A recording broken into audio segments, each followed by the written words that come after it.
Like, yo, shout out. Oh my God. Shout out to Michael Johnson, Black Metal. That is one of the most beautiful projects I've seen. Oh, it's so good.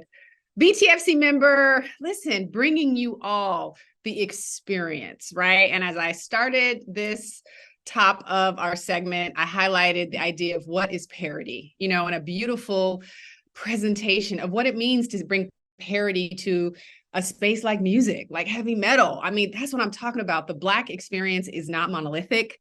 It is diverse. It is multifaceted. It is energetic. It has highs. It has lows. So thank you. Thank you. And I hope y'all who were able to see that felt something, because that's what this is about. So I'm excited to bring on, I shouted out him before we started the movie, Derek Pete, to continue our conversation about parody. So welcome, Derek. I see you. Make sure you're off mute so the lovely people can hear you. Yes, How yes, you doing? Welcome to our Giving Tuesday telethon. You've been paying attention? Like yeah. what you gotta say? How you feeling? No, it's amazing. I mean, kudos to all those behind the scenes, making it all work. No, it's amazing. It's a big venture, but you guys are making it fun and educational, informational, all that, showcasing what the BTFC is all about. So that's great. It's really good. Absolutely, absolutely. Well, I am so excited to have you here because you represent so much to me, I think, about what this organization is about. Yeah, Mhm. make sure we see a t-shirt. We got to Oh, shout it no. out. Hey, So we let got me get the camera right. Um, as I was sharing, you and Ron McCants, Derek, Pete, and Ron McCants were the founders of an organization called the Parody Project. And you all have been working tirelessly for a lot of the same things that we were working on behalf of for the BTFC in the in the TV space, right? You and Mhm. Ron were out here in LA, and I want to give you an opportunity to highlight that. But I just want to celebrate you because Ron and Derek Mhm. came to us and were like, listen, y'all are doing some amazing things. We doing some amazing things. Could we do some amazing things together? And Exactly. what resulted was a merger. And so in 2000, I think 21, if I'm not mistaken, we decided to merge our organizations together, bringing together the TV and the film. And what has resulted has been a powerhouse organization. Yeah. So just celebrating you all, because there was no ego, Yeah. there was no front. It was like, y'all doing good stuff, we're doing good stuff. Let's come together. And we became an even more stronger organization. So thank you. But I would like to just give you the opportunity to really talk about the origin of the Parody Project, because Right. it tells nicely into our work around equity in this industry. Yeah, no, we saw the issues that everyone kind of feels. And so as members of the Writers Guild West, uh, we felt like it was time to not just complain about the issues, but do something about it. So a few of us got together and started what became the Parody Project. At first we were Team Awesome. That name didn't really work, but anyway, we looked at some of the issues. Our kind of motto was, if you can't change something, you can't measure. And so we, really started to dig into the numbers and tried to really get a sense of, how we compare to, our brothers and sisters of other ethnicities. So we looked at the data, and that's when we really kind of shifted our focus to parity, because we're about 13 some odd percent of the population. So we felt like we should be about that in both narrative and economic parity. Narrative, our stories should be on par with that, and also our economic situation should be on par. So what we found is that we were just under 5%. And so there was a lot of room for growth. And so we presented those numbers to, the chain of command at the Guild, and we started working really diligently around how can we change that. And so we started to create programs around, obviously, we want to make sure there's a pipeline of new talent that can help. So we created opportunities for mentoring. We also created spaces for people to advocate for different things, disabled Black writers, women, female, so making sure that there was space for everyone.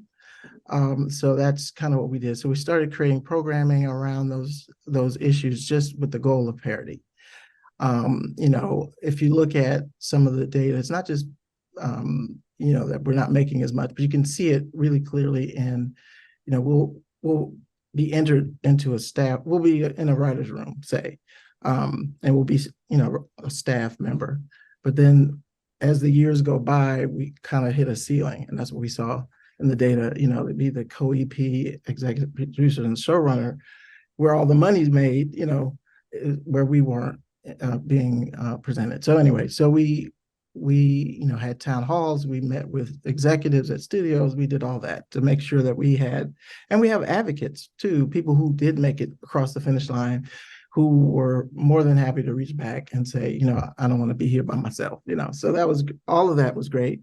And as you mentioned, I mean, what we saw in the BTFC was an organization with an infrastructure, and we were like, oh my God, you guys we organize.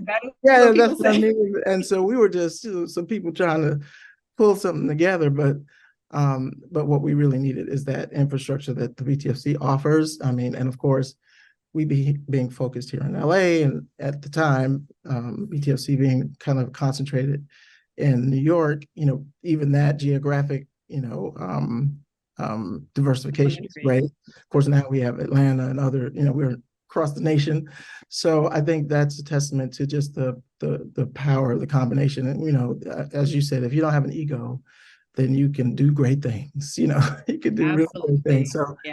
I think that was what we saw in the BTFC, and of course, it's paying off. I mean, the relationships, the strategic partnerships that you guys have are second to none. So yeah, absolutely. Yeah, no, thank you so much. And let's just dive a little bit. We have maybe a couple more minutes before we have to hop off, but let's just dive into sort of because you talked about kind of the general numbers, but I know one of the things that was really impressive about the early work you did was painstakingly, you went and saw every major talent, and I want to shout out Derek, because they had every major Black showrunner in LA, a lot of the kind of, tiers down, who were excited, who were connected to this mission.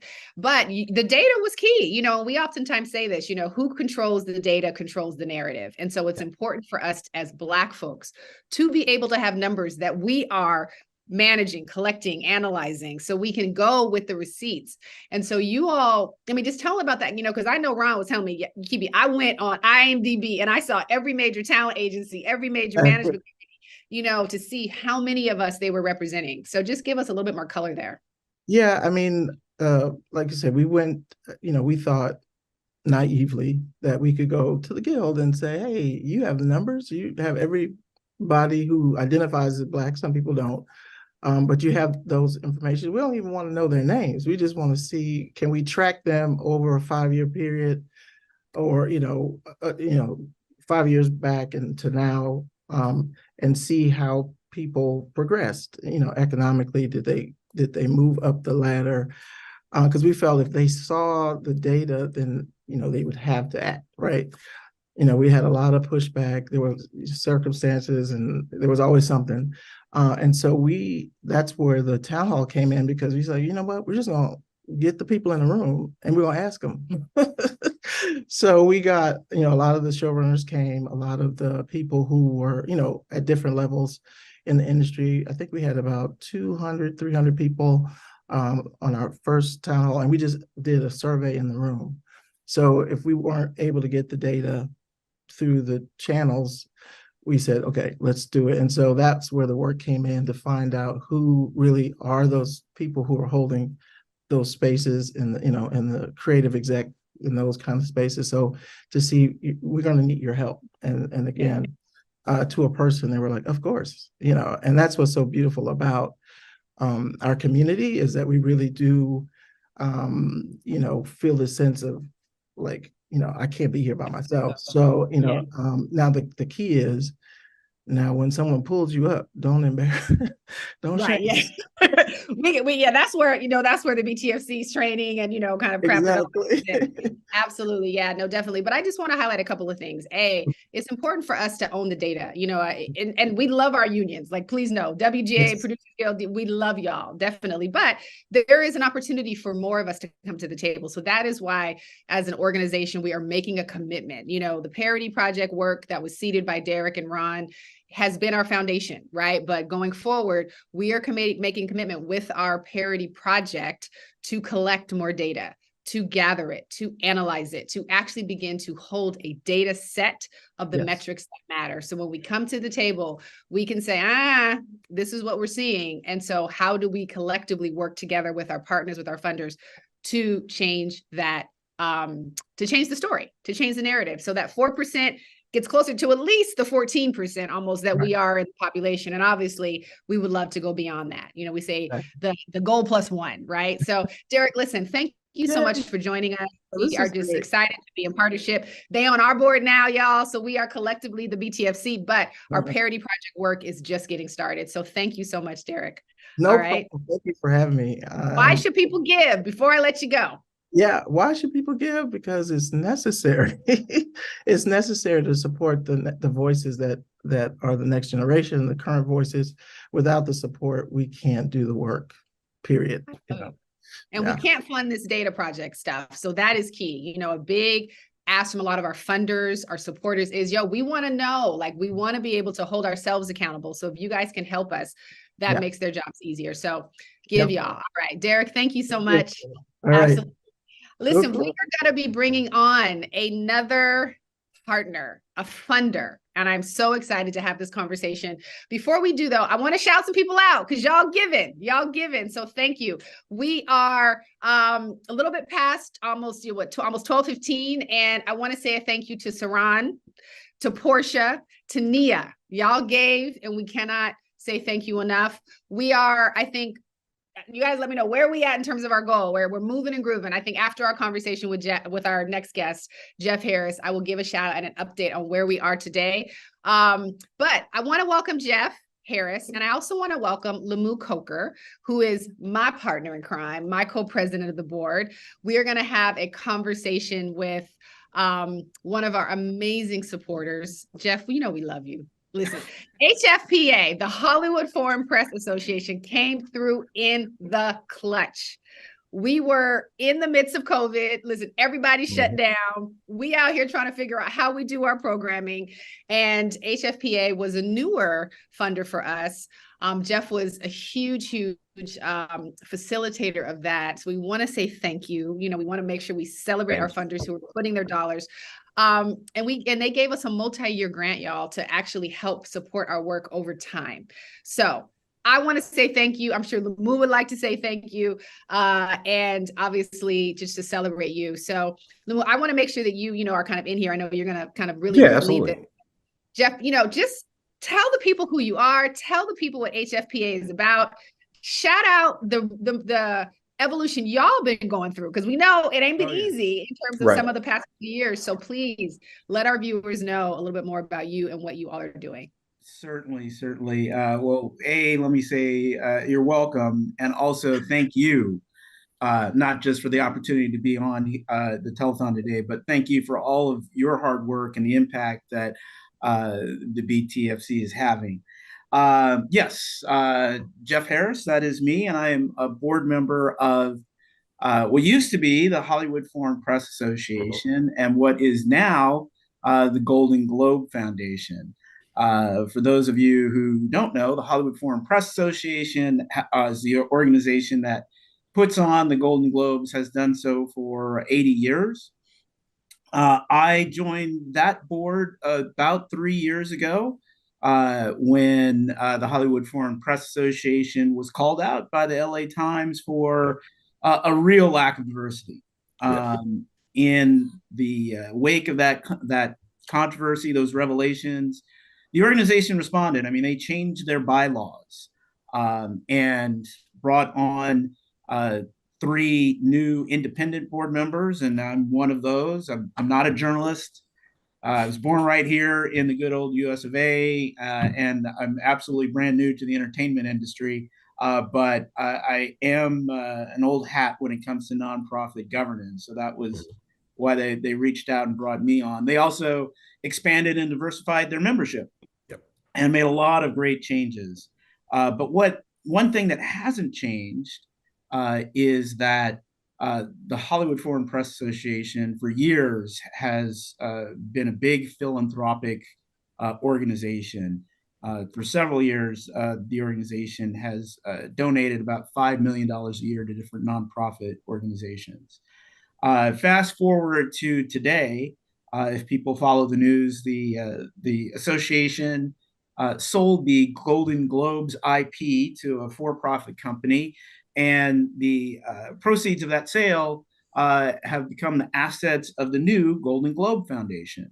And just recently, they elected me to serve on the board of that organization. So I'm actually really thrilled to be able to continue the philanthropic work and mission of that foundation, which, you know, in a large part has always really focused on helping underrepresented and misrepresented communities break through in Hollywood.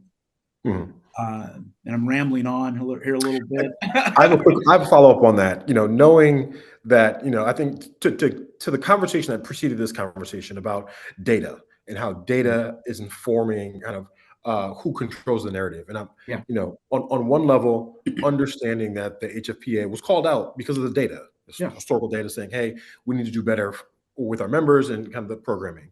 Yeah. But going forward with the Golden Globes Foundation, I'd like to know kind of what are the types of nonprofits you're looking for? Who are the type of partners you're looking for to help kind of move the mission forward going into the future?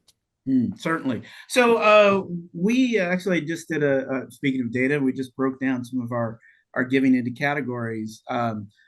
About, you know, a quarter of the our grantees, or actually we're following the money, a quarter of the grant funds go to educational institutions, scholarships at public universities for students to remain in film school. You know, as you know, there's the big push in a lot of our communities to go to college.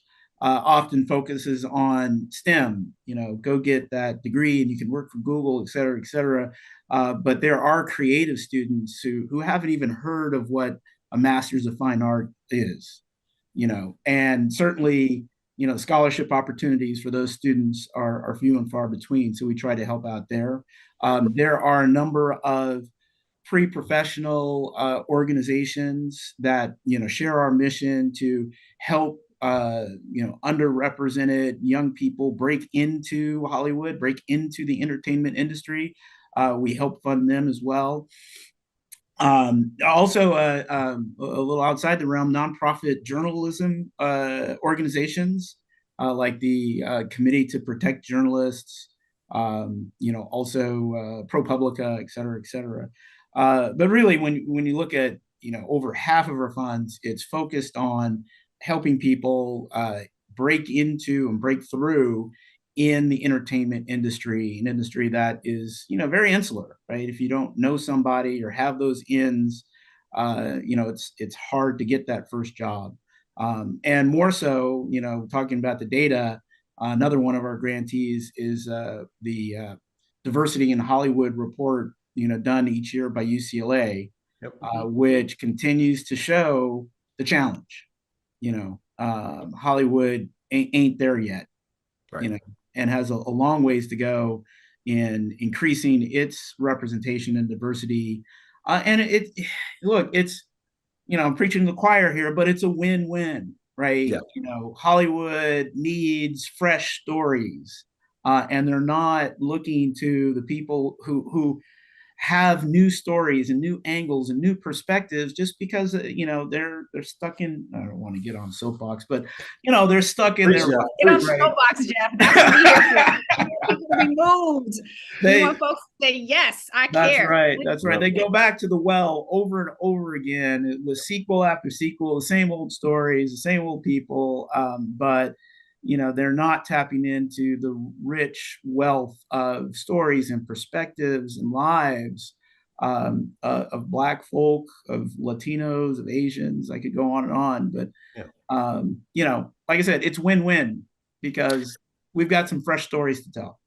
Exactly, and I think as a BTFC's mission to provide opportunities for economically sustainable careers, we think we are one of the creative supply chain folks who can provide the fill that pipeline. That a lot of the studios and production studios and hubs say, hey, we have, I know a guy I went to school with, I'm going to go with that guy. No, there are competent, professional, experienced people out there that you say you cannot find, but we have them. So, we definitely appreciate the funds that we've gotten from the HFPA, because that's helped us in creating capacity for just the organization to run, to initiate some basic research that we want to partner with other people on, supporting the Annenberg research that you've done with UCLA. We've also got a couple of feelers out there about how we want to do that in 2024. Oh, great! So great. It's amazing. And let me just say too, you mentioned one of the things that I appreciate about our approach in funding is, we are giving multi-year grants. Right. I like I said, I have a nonprofit background, so I've been there writing those grant requests, writing the reports, asking for, the renewal of the funds year after year, like sweating it out. And that's just, that's not the way we do it. It's like, look, we believe in you and your organization, and we're going to provide these funds every year for the next 5 years. So you don't have to wring your hands every year wondering if you're going to get funded again. Yeah, that breathing room is so crucial. Thank you. Yeah, so crucial. Absolutely. Yeah, definitely. Or you said, so, Jeff, yes, you want to say? Yeah, no, I have a question for you, Jeff, too, just because, first of all, I want to say thank you, too, because you also gave us another gift that is continuing to give, which is the referral for our amazing fundraising consultant, Justin, Dogtown Fundraising. I have to shout him out. He is absolutely great. Get in the game. We have been submitting. So fingers crossed, the initial seed you did giving us a multi-year grant will be duplicated. So any funders out there, we are ready. We are organized. We have the work. We've been doing it. We love to be supported. But no, what is it about the BTFC? Because you guys do fund a lot of amazing organizations that made you be like, yes, this group is somebody we want to get behind. Sure. Well, part of it, other than the alignment and mission and all that kind of fun stuff, to me, the operative word is collective. This is y'all are a real grassroots, ground up operation, putting things together yourselves. I mean, your members are the mission, and advancing the mission, doing the work, right? And y'all got full-time jobs too, right?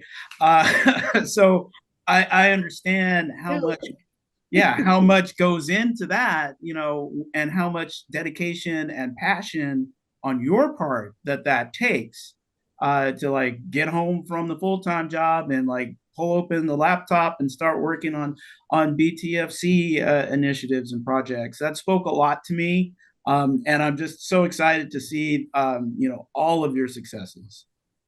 Thank you. I love it. So, Jeff, when I say this word, parity in the entertainment industry, we're having a conversation about parity. Here's some stats. Black actors are occupying only 11% of leading roles, 6% of key creative positions in U.S. produced productions. Our films are typically not funded at the same rates, yet our box office numbers are 2 and 3 times what, kind of what we call maybe mainstream films, the ones that are continually being produced over and over again. What does it mean for us? I mean, for us to really see this needle move in this conversation of parity? I mean, that's the bottom line, right? And it's so important. Like I said, this industry that has its eyes closed to, like you mentioned, what are profitable stories, profitable projects, qualified, experienced, technicians, even behind the camera. There, I mean, folks are doing themselves a disservice. It's it's a story that's replicated, through many industries, obviously here in America. But we're not talking about, can you make room for some charity? Can you make room, for this project just because? I mean, these are good projects. These are quality stories, quality films, quality ideas. These are, qualified, more than qualified individuals that, don't get the opportunities that someone's nephew does. I don't want to put all that out there, but uh, you know, it, Tell them like it is, Jeff. right. I mean, part of it is a justice issue, but part of it is like, look, Hollywood, you're hurting yourselves, and you've got to change the way you approach these things. You've got to open the doors, and you will benefit. It worked, right? Money is what it's all about in this industry, and if they're stop being afraid to try something new, stop being afraid to reach out, and just fall back on, sequel number 8 or whatever it is, to whatever Yes. movie. Yes. I think we all benefit, right? It just adds to the entertainment and culture landscape. Exactly. Yeah.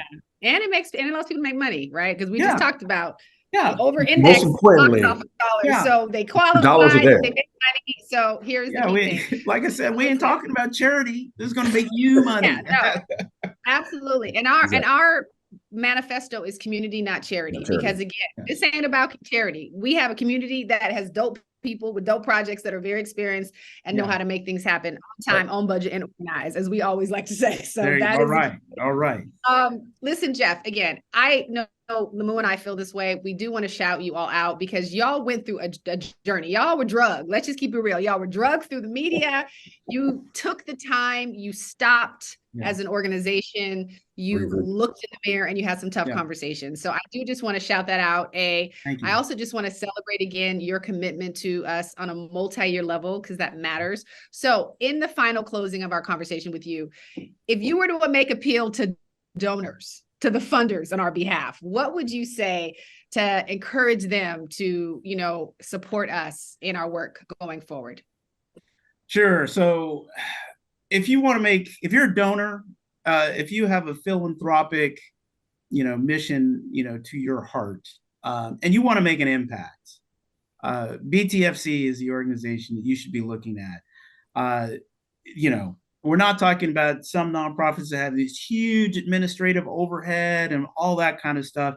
You should know that every dollar you give to BTFC is going to impact the mission. It's going to help this collective grow, and help the collective have a bigger, better impact in the future. I mean, it's a direct line from the dollars that you give today,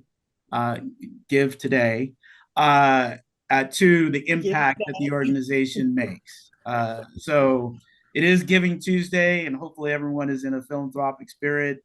End of the year is coming up, so think about your tax write-offs as well. But yeah, give, please. Thank you. Lamu, any final words for Jeff and for the people?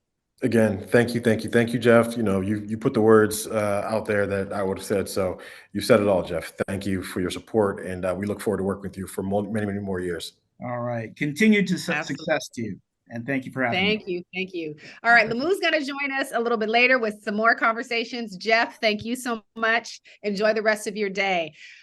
We are shifting to another conversation with one of our amazing funders and supporters. But before we do that, before I start my conversation, I want to shout out again, we are $170 away from our 5K milestone.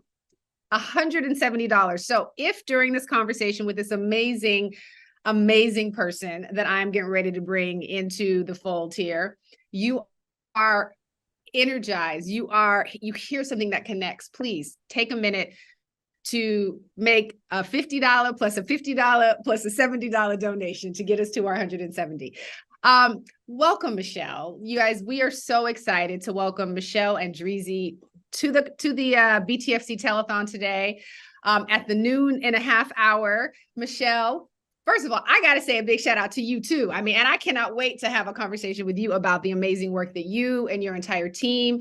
Michelle is here on behalf of United Talent Agency, an organization in Hollywood that is doing a lot of work to support, you know, by just representing a lot of our members and a lot of our advisory board members, but also to encourage more philanthropic giving between kind of corporations and organizations. So welcome, Michelle. How are you doing today? Thank you. Thank you. Thank you. I'm great. It's wonderful to be here. Thank you so much for having me. Thank you. We appreciate you making the time. I know it's been in hopefully good time because we off this strike, you know, people are back to work. I know we have been in a bit of a lull, so we just want to also celebrate that. Obviously, y'all make your bread and butter on people working, so hopefully you are feeling the experiences of that. But would love to just give you a chance to just share with the people who are tuning in about you, about the organization that you represent within UTA, why you all exist, so folks can just know and be able to celebrate the work that you're doing. Absolutely. So, hi, everyone. So nice to meet you. Michelle Andreezy here. I sit in United Talent Agency's marketing division. We are the corporate consulting arm of the agency, meaning we represent corporate companies, just as you would represent traditional talent. So I sit in this unit and I oversee both operations for the group. We are a team of about 45 across Los Angeles, New York, Atlanta, and London.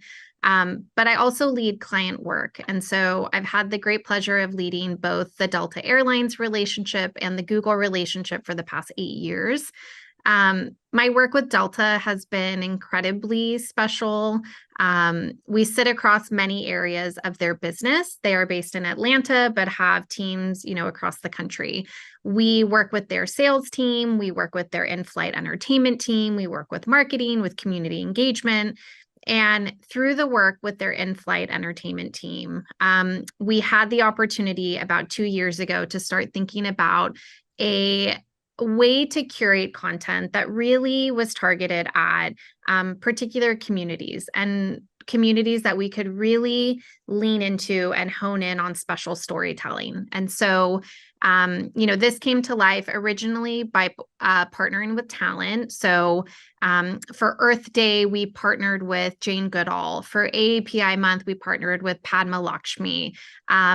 For Pride, we partnered with Samira Wiley. And so we partnered with talent who had a really interesting point of view, and we asked them to curate film and TV content around a particular month, Black History Month, AAPI Month, Hispanic Heritage Month, what have you. And we then programmed those stories in flight. And after 20, I think that was 21, 22, we wanted to shift our focus. And instead of, you know, partnering with talent, we thought, let's go to the foundational and, you know, organizations across the industry that are doing the incredibly impactful work, who are supporting creators, who are uplifting communities. And let's partner with them and let's tap into their expertise.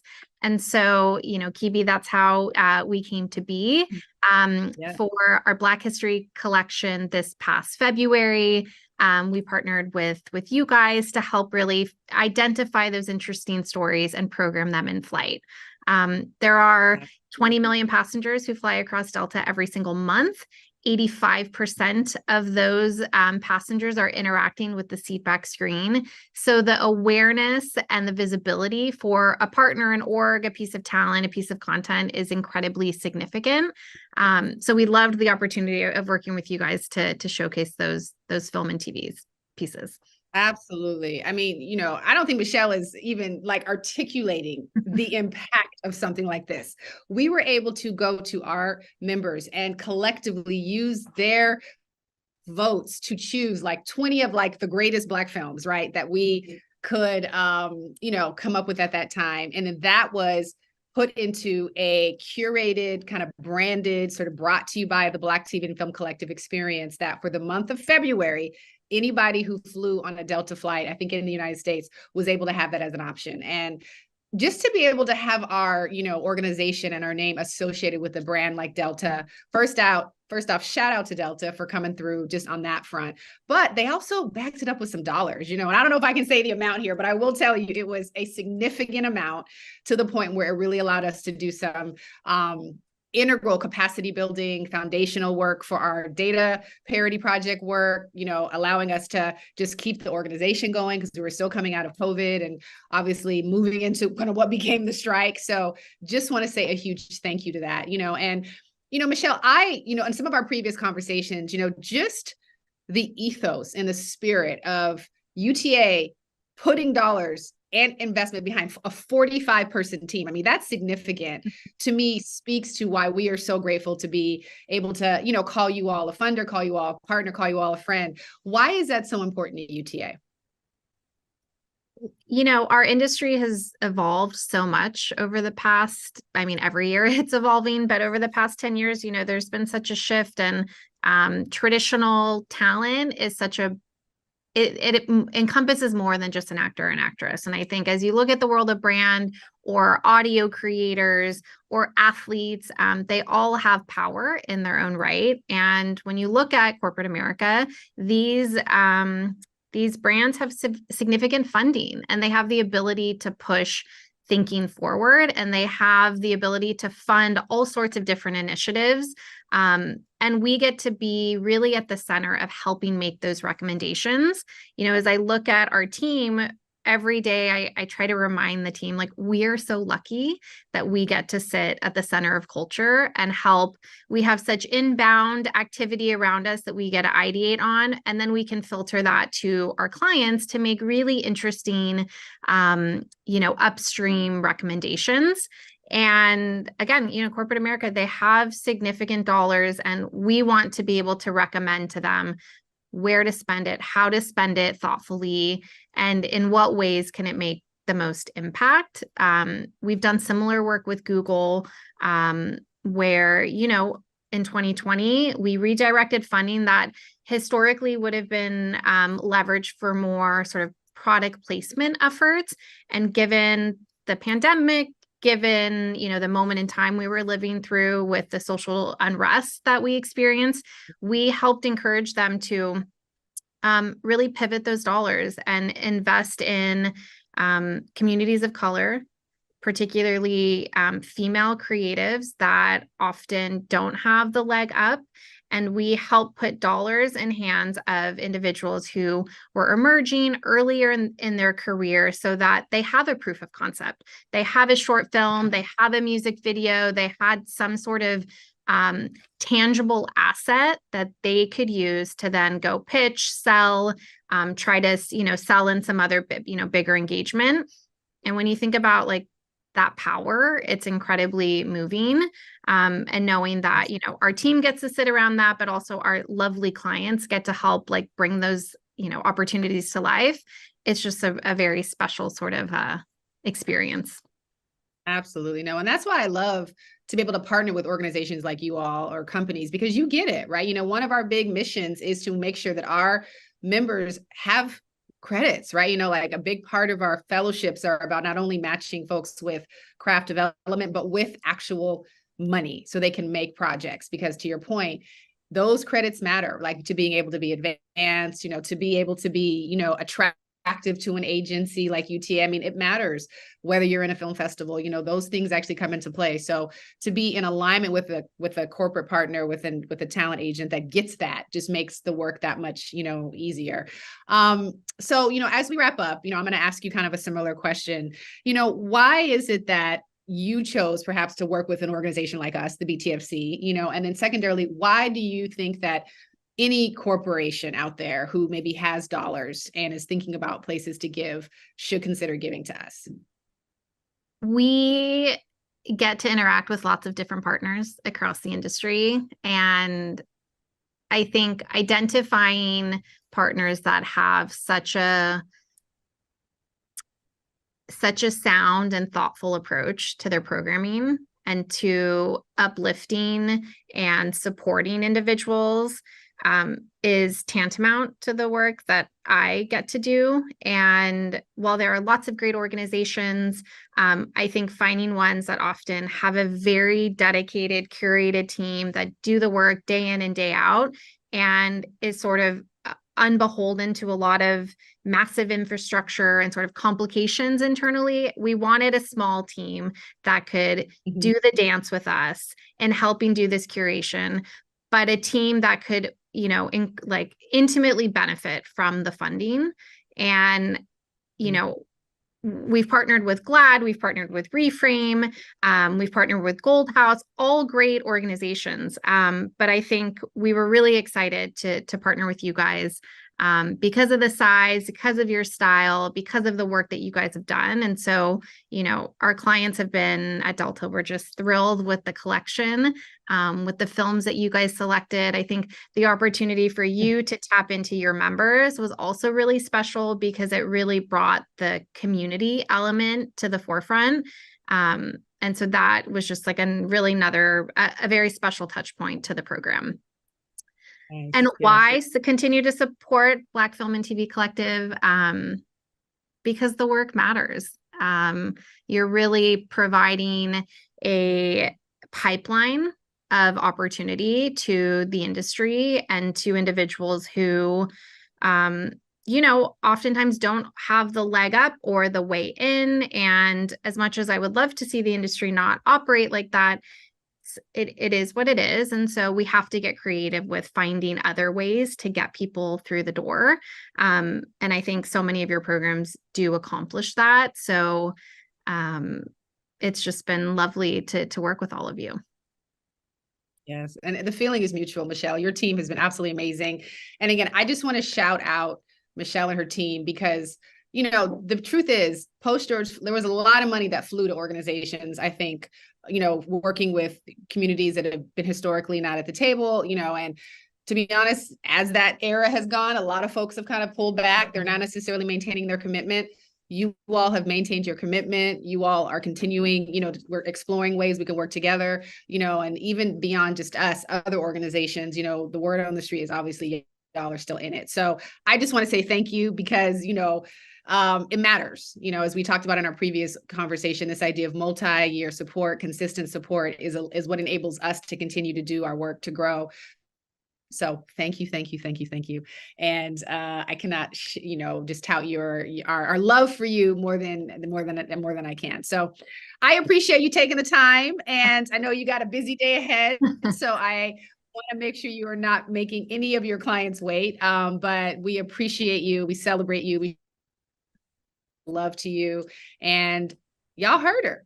This is why you give. This is why you give.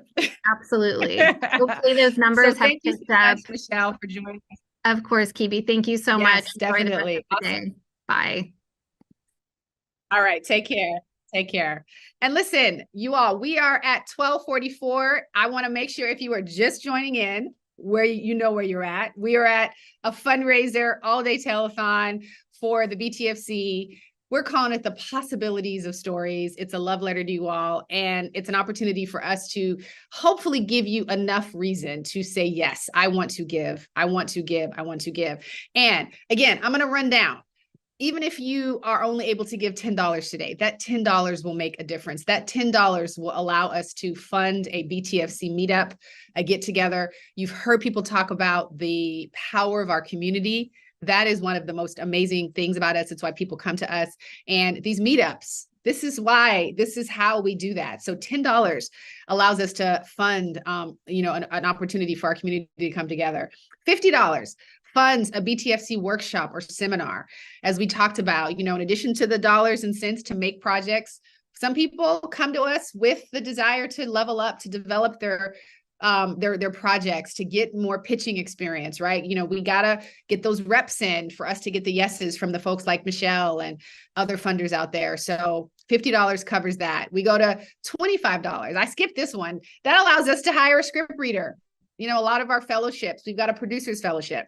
We've got a showrunner's fellowship for television and animation fellowship coming online next year. We're in the development phases of, and we have to hire people to read our scripts. You know, we're grassroots, and this is a way for us to do this in a way that allows us to make it fair, but also allow us to make sure the best talent's getting forwarded to our pipeline partners.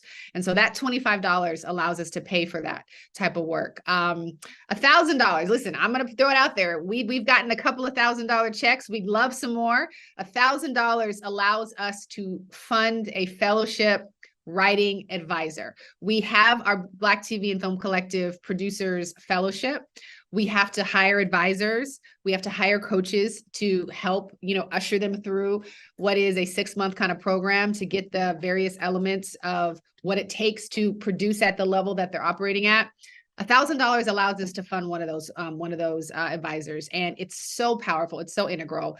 You're going to hear from a few of our other board advisors who have come in and talked about what they're able to get and give from the BTFC. So $1,000 check. So if anybody out there has the capacity, please, now is the time. I think we are almost, we either almost there, we've close to our $5,000 goal. Is that a yes? Have we hit it? Are we, okay, we're almost there, but please, if you can give between now and 1 o'clock, we got 15 minutes, please.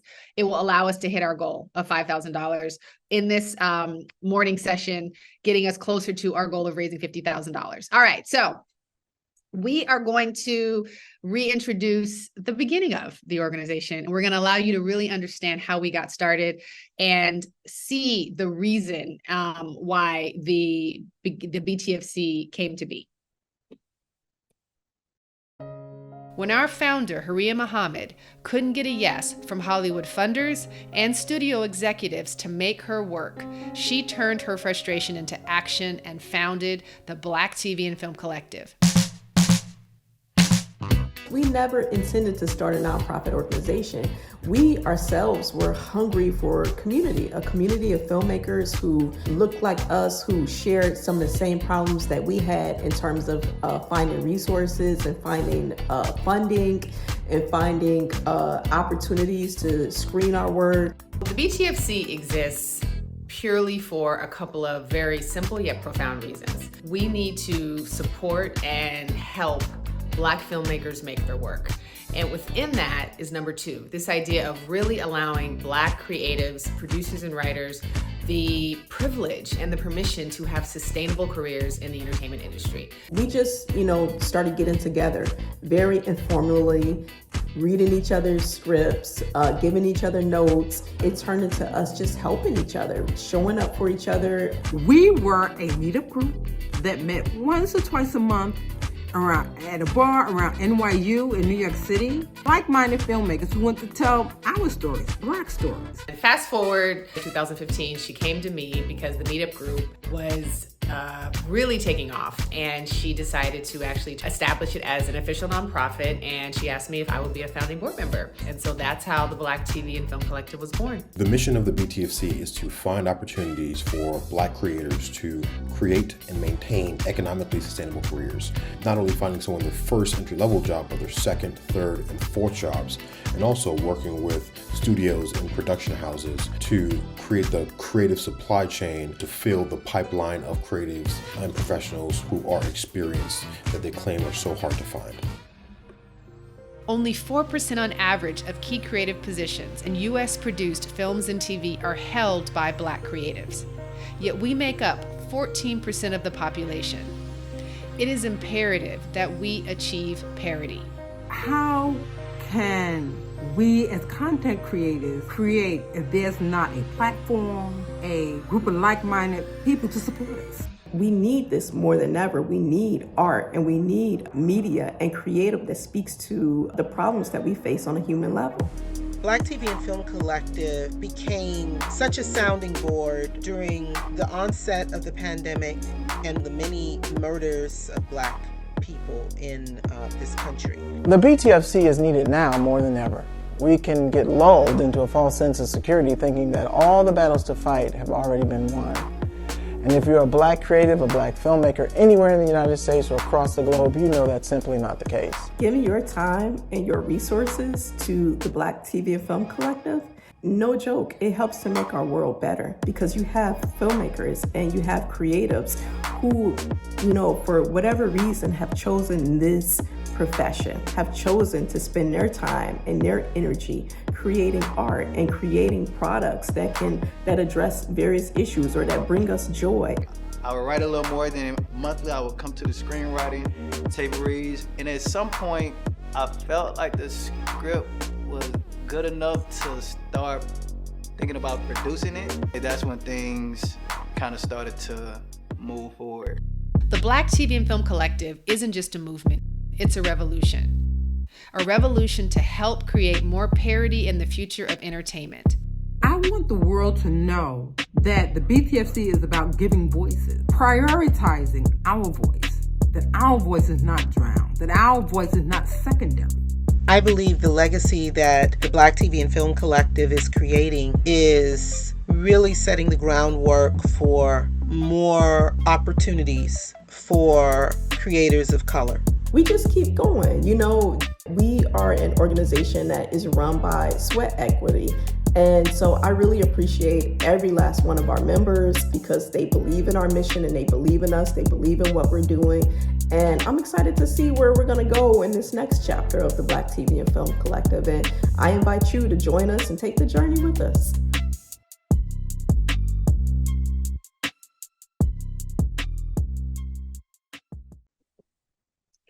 Love it. All right, we are going to go into a clip from one of our previous downloads with one of our amazing partners from Nielsen, Charlene. So enjoy.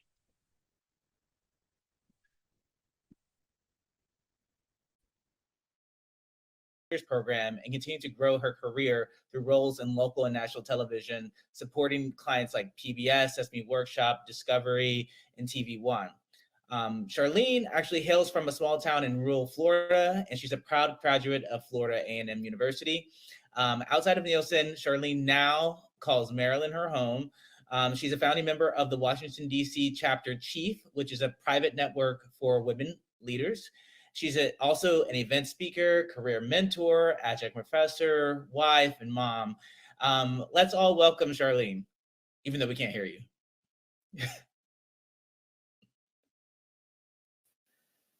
Hey, can you hear me now? I can. Yeah. I was we can't hear the audience. So yeah, so I would love for you to tell us a little bit more about who you are. You know, in Hollywood, when we go sit with execs or writers or whatever, we always are asked like, well, you know, like tell me your life story or your journey. And so I kind of want to ask you the same thing. And what's your journey? Oh my gosh. We don't have enough time for the full testimony, but you touched on a couple of the key points in the intro, which is by all accounts, I'm probably not supposed to be in this seat. I come from a very small town with one traffic light in North rural Florida. So there was not a lot of exposure, interaction with, the big city or, a lot of the stuff that I would see portrayed on TV, but that content really was a window into understanding how my aspirations could be validated and formed. So TV and media in general was always really important and just kind of like giving me something to kind of aspire to. I see in the chat a FAMUN, go Rattlers.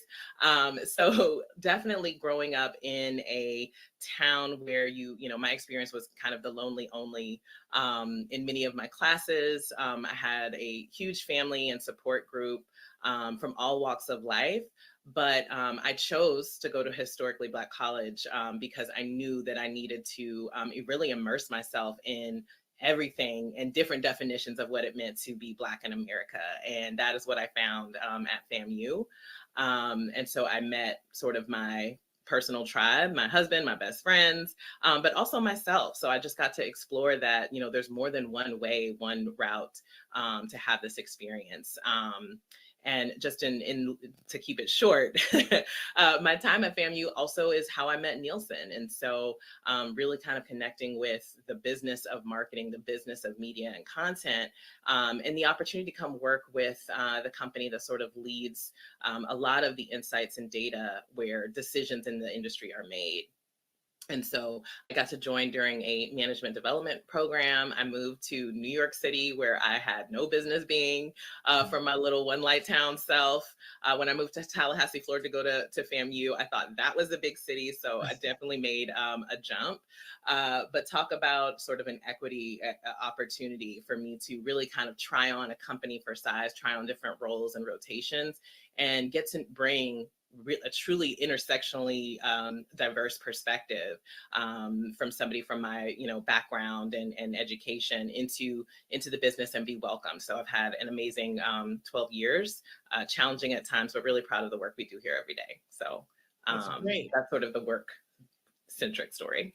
That's awesome. Yeah, I have a question about HBCUs actually. Let's get into it. Because I've looked at a number of them and through the advocacy work that I do, and we found that not all HBCUs or not all schools, period, have the same amount of access to Hollywood. But I do believe, since HBCUs produce the highest number of attorneys and doctors, that there's an opportunity for HBCUs to also produce the highest number of writers, directors, and execs, particularly, or representatives as well. Do you believe that? Oh my gosh, wholeheartedly. So first of all, shout out to Will Packer, who's going to produce the Oscars and is a FAMU alum. But it just in my, we hear, of course, about, Howard having sort of a renaissance of talent all over the industry, but there's a huge community of creators that come out of FAMU as well, and many other schools. So Nielsen, actually, we did a piece a couple of months ago about, you see all these brand activations and advertisements bringing in HBCU culture, but the content creators are catching up too. So networks are looking for more content to serve a community of alum that has really been underserved for all these years. We even see a program like A Different World was still getting like millions of viewing minutes this fall every single month across broadcast and cable viewership. So the demand for HBCU culture is still very high. And I do think that alumni are the key to attending those schools, absorbing the culture, and then breaking through in the industry and sort of laying the groundwork for the next generation to come up behind them in a more formal way, so that charting that course isn't as challenging the next time. But I do think that just like we've broken into every other industry, that we're coming for Hollywood too. Oh, I love that. I love that. Well, I know that we're going to spend some time with the Nielsen report. I'm going to give us as much as we can because the data is going to be, I think, illuminating. And I would love for you to go ahead and jump right in to the Nielsen report so we can have a discussion about your findings. Sure. So let me just take a second and share a couple of slides to just guide us through this conversation. And so Yamoria, I'm just bringing up the slide presentation that we can walk through. And as I mentioned, folks might be familiar with Nielsen from the TV ratings data perspective and how that data is used to kind of fuel a lot of the decisions that are made in the media industry. But what folks may not know about the work that we do at Nielsen is that we're really on a mission to create a better media future for all people. So that means that counting all people is really critical to what we do, and understanding what wins with audiences is the result of that work. So at Nielsen, we believe audience is everything, and what audiences are demanding now more than ever is representation that really matters. It's exactly why careers that you're leading as storytellers and content creators are so critical, because it's meeting the demand for representation that matters isn't just about increasing the quantity of representation. The kinds of characters and storylines that Black talent gets to produce, to write, star in, and profit from matters just as much as how many of us get to be on screen. So progress on that front really can't happen without talent like you rising through the ranks. Just like Ron was saying about, sourcing talent from new areas and having them break through as well. But we need, talent like yours at every single table, empowered to make decisions.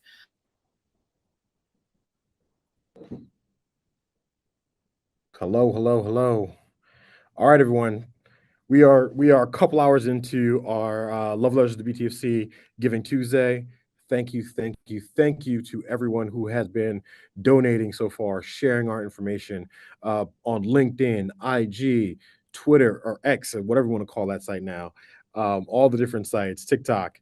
We appreciate it. We see the love, and we are trying to deliver as much, value as possible to you, to show you how much the BTFC matters, not just to us who, are the organizers and current members of the BTFC, but to our larger community who we serve. Frankly, we're out here to serve folks who are looking to not only get their initial jobs in the industry, but looking to get second, third, fourth jobs, to continue on in this industry. And we are so proud to kind of keep this mission going. And in that vein, we are here to bring on one of our close friends, close partners, close funders, our friend Charlene Corley from Nielsen. And there she is. How you doing, Charlene? Hey, I'm great. How are you? I'm doing well, friend. I'm doing well. It's an exciting day. Super excited. Been up since like 3:30, which is unhealthy, but Yes. but getting it all done now, and super For a excited. worthy cause. Yeah, exactly. Thankfully we've been raised a couple $1,000s so far, and we expect some big heavy hitters and some more checks to come in before the end of the day. I'm so thankful that you are a part of this day, part of this relationship, and our partnership is brought us here to where we can do things like this because of partners like you and the support you've given us.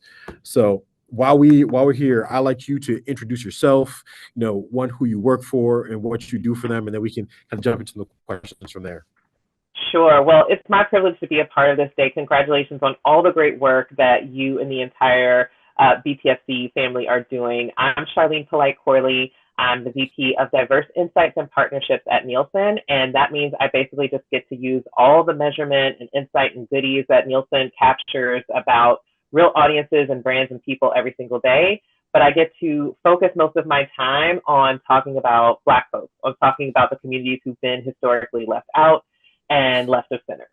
So in my work, I get to kind of cut through what might be the major headline and say, but here's what's happening in our community. And why that matters to you is, one, we are driving the future of who you'll be talking to, selling to, learning from in the coming generations. But also specifically for our community, we drive culture. We drive the trends, both in this country and around the world. And so unless you are, and what we're finding more in our research is, especially for those brands or content providers that really want to hit with the Black community, the Black audience, there's a sentiment of kind of, what have you done for me lately? Are you just dropping in to sell me something? Or are you really trying to connect and get involved and understand the challenges as well as the joy? Or are you just like trying to adopt our language and then use it incorrectly? So there's, what I try to do is put some data points out there that help guide our industry to do better work and in better service of our community. And I've been at Nielsen almost 15 years. I pivoted from our client support and sales teams into our DE&I team in 2020. And so I've been privileged to do this work for the last couple of years and excited to go even bigger in the years to come. Nice. I love the fact that you highlight that, this is one of our kind of mottos is we are about we are about community, not charity. Bingo. We don't necessarily need to partner with people who are looking to check a box to say, hey, I worked with this group, so I'm good now. But those who are actually invested and really studying this culture that they can then apply to, their practices, whatever it might be. Because as you said, and as Jeff and Michelle, who came on, Jeff Harris from the HFPA, Michelle from UTA before, saying, like, this is not charity here. There's hard data, hard numbers from people like yourself that suggest that, when you take a more multicultural approach to your work, it pays out in dividends. So, we're not looking to check that box, but really, if you're here to study the culture and to move it forward, then you come to, partners like us. And my next question is, one, like, how did you find out about the BTFC? And then two, how are you working with not just us, but like other organizations that can help you support your research initiatives to kind of study the culture and its larger impacts? Absolutely. Yeah. Great question. One thing that, just to your earlier point, one thing I love telling the folks that I get to speak with is, understanding how to connect with Black audiences isn't just about a DE&I strategy. This is literally your growth strategy. This is something that should be the business of everybody in business, because if you get it wrong with us, it's really hard to make it back. We won't forget. So we will not forget. The memory of the community is long. But when you get it right, that is celebrated and remembered as well. So when I got into this role, I knew, especially given you heard in the tape, my very unique Black experience. So I think a lot of times in this work, they're like, oh, we have a Black, box check. Like, she can tell us. Get and over what it. I'm We're done. trying to be very clear about is, I can't tell you nothing about growing up in New York City. I can't tell you nothing about growing up, in a major metropolitan, wealthy, middle class. Like, that was not my Black experience. Right. And so I can tell you about one unique way that has happened. What I mean by that is, you need more than just the one. And so I knew I needed help coming to the table if I was going to really do this role justice, but also do the business and do our community justice as well. I needed partners doing the work. And so I really started to dive in and try to find, like, who is that partner that is sitting at the intersection of representation in this business.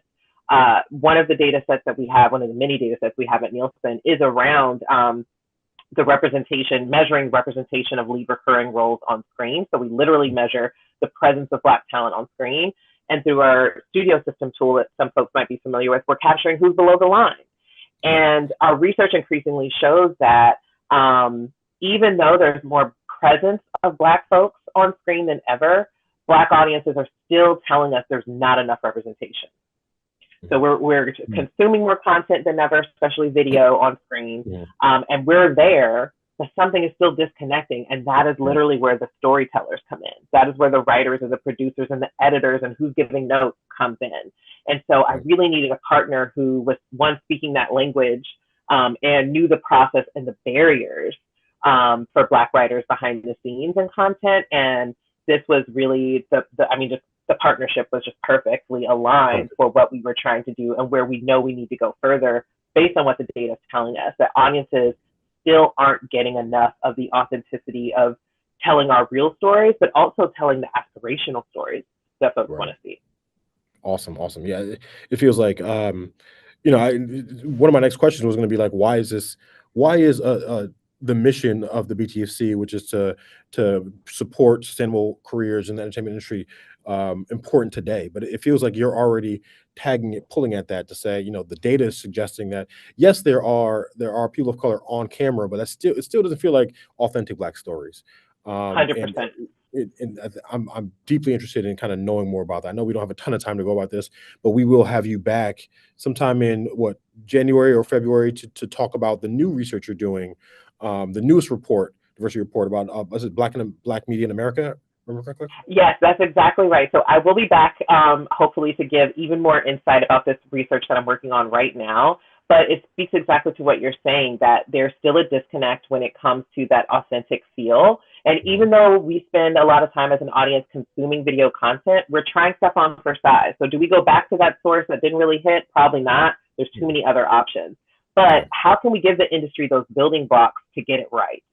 And that is where you and your members come in, because especially as the industry is rebuilding itself, if you're not rebuilding your writer's room or your next project or your content pipeline with inclusion at the forefront and with an eye towards how to connect with Black audience through Black storytelling, you're doing it wrong. And so I'm so excited to come back and really dive into those insights with you all. Thank you so much for having me. No problem. Last question, and we can make this like under 30 seconds. So we're running up against time here. Why should audiences, donors support the BTFC? I'd like to know your perspective on how we're doing the right thing and partnering with you about how we do this. So why should they be donating today specifically, but working with the BTFC and giving money and support?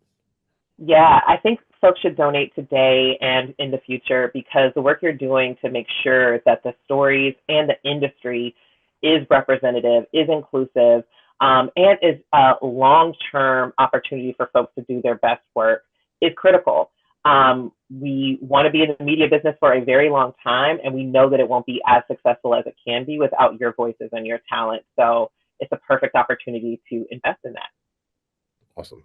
Charlene, always, thank you for your unending support. On and on and on. We will bring you back. We will tell the world when you're coming back to give this report. And we've got a lot of research to do in 2024. So thank you so much for all your support. I can't wait. All the best, and congrats on all the success you're going to have today and all of next year. Thank you. Thank you. All right, we'll be in touch. Take care. Bye. All right, everyone. Thank you so much for our quick talk with Charlene Corley from Nielsen and her work. The next short film we have coming up is going to be Imprint by one of our staff members, Jasmine Jatoy. She's an amazing organizer, filmmaker, producer, and we will be highlighting her short film Imprint very shortly.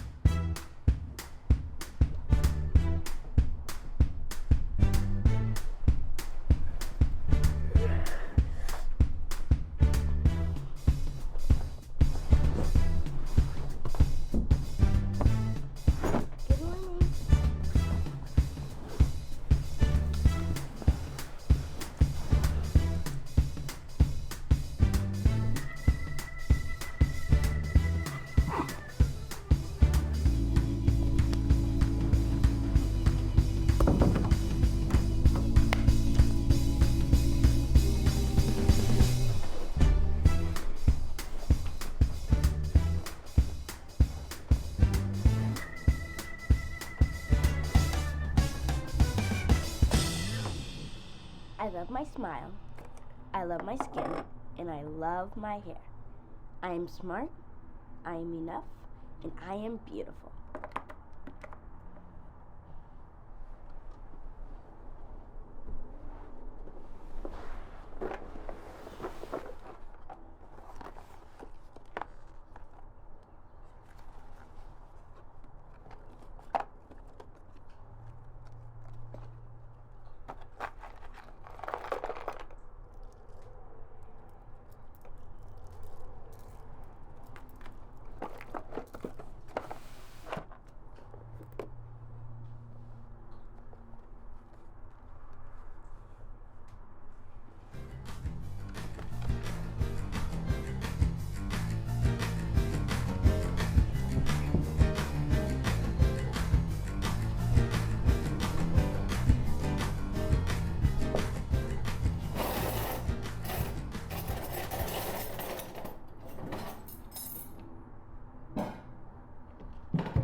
Can we make it?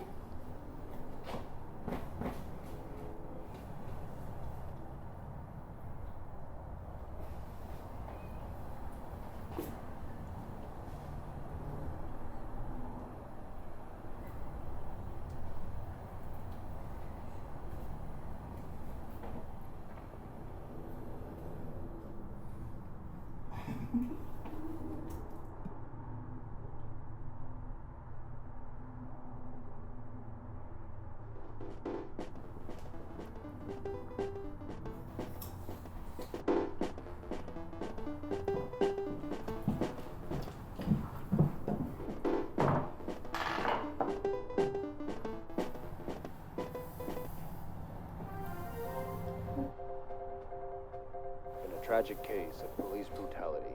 A 46-year-old African-American man was murdered by a police officer in Minneapolis, Minnesota. The officer in question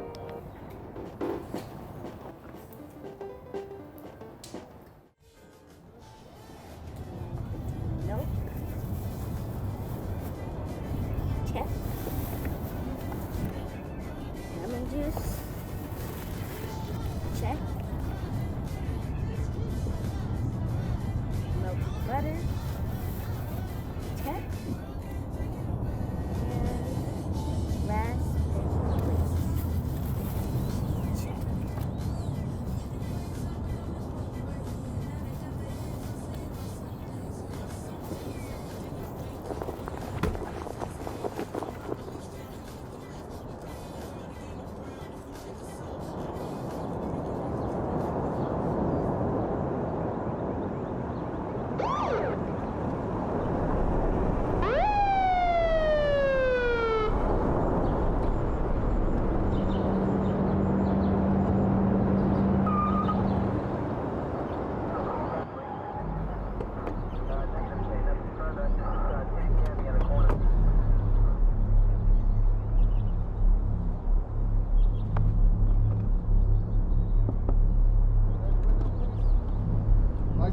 demonstration.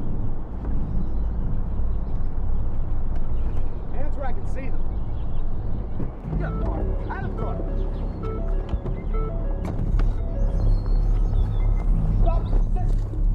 Stop resisting. On the ground. On the ground. Get off of him. I'm recording you. I just can't hear you. No!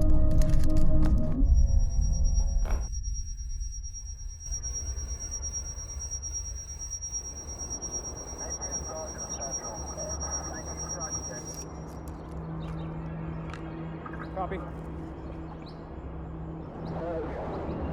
right. Now move along. Nothing to see here. I said move along.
Happy birthday, Mommy. Mistakes I made, they said it'd always be autumn, and my leaves would only fall. Every breath I take, I feel myself getting stronger. I know that spring will come, and I'll bloom.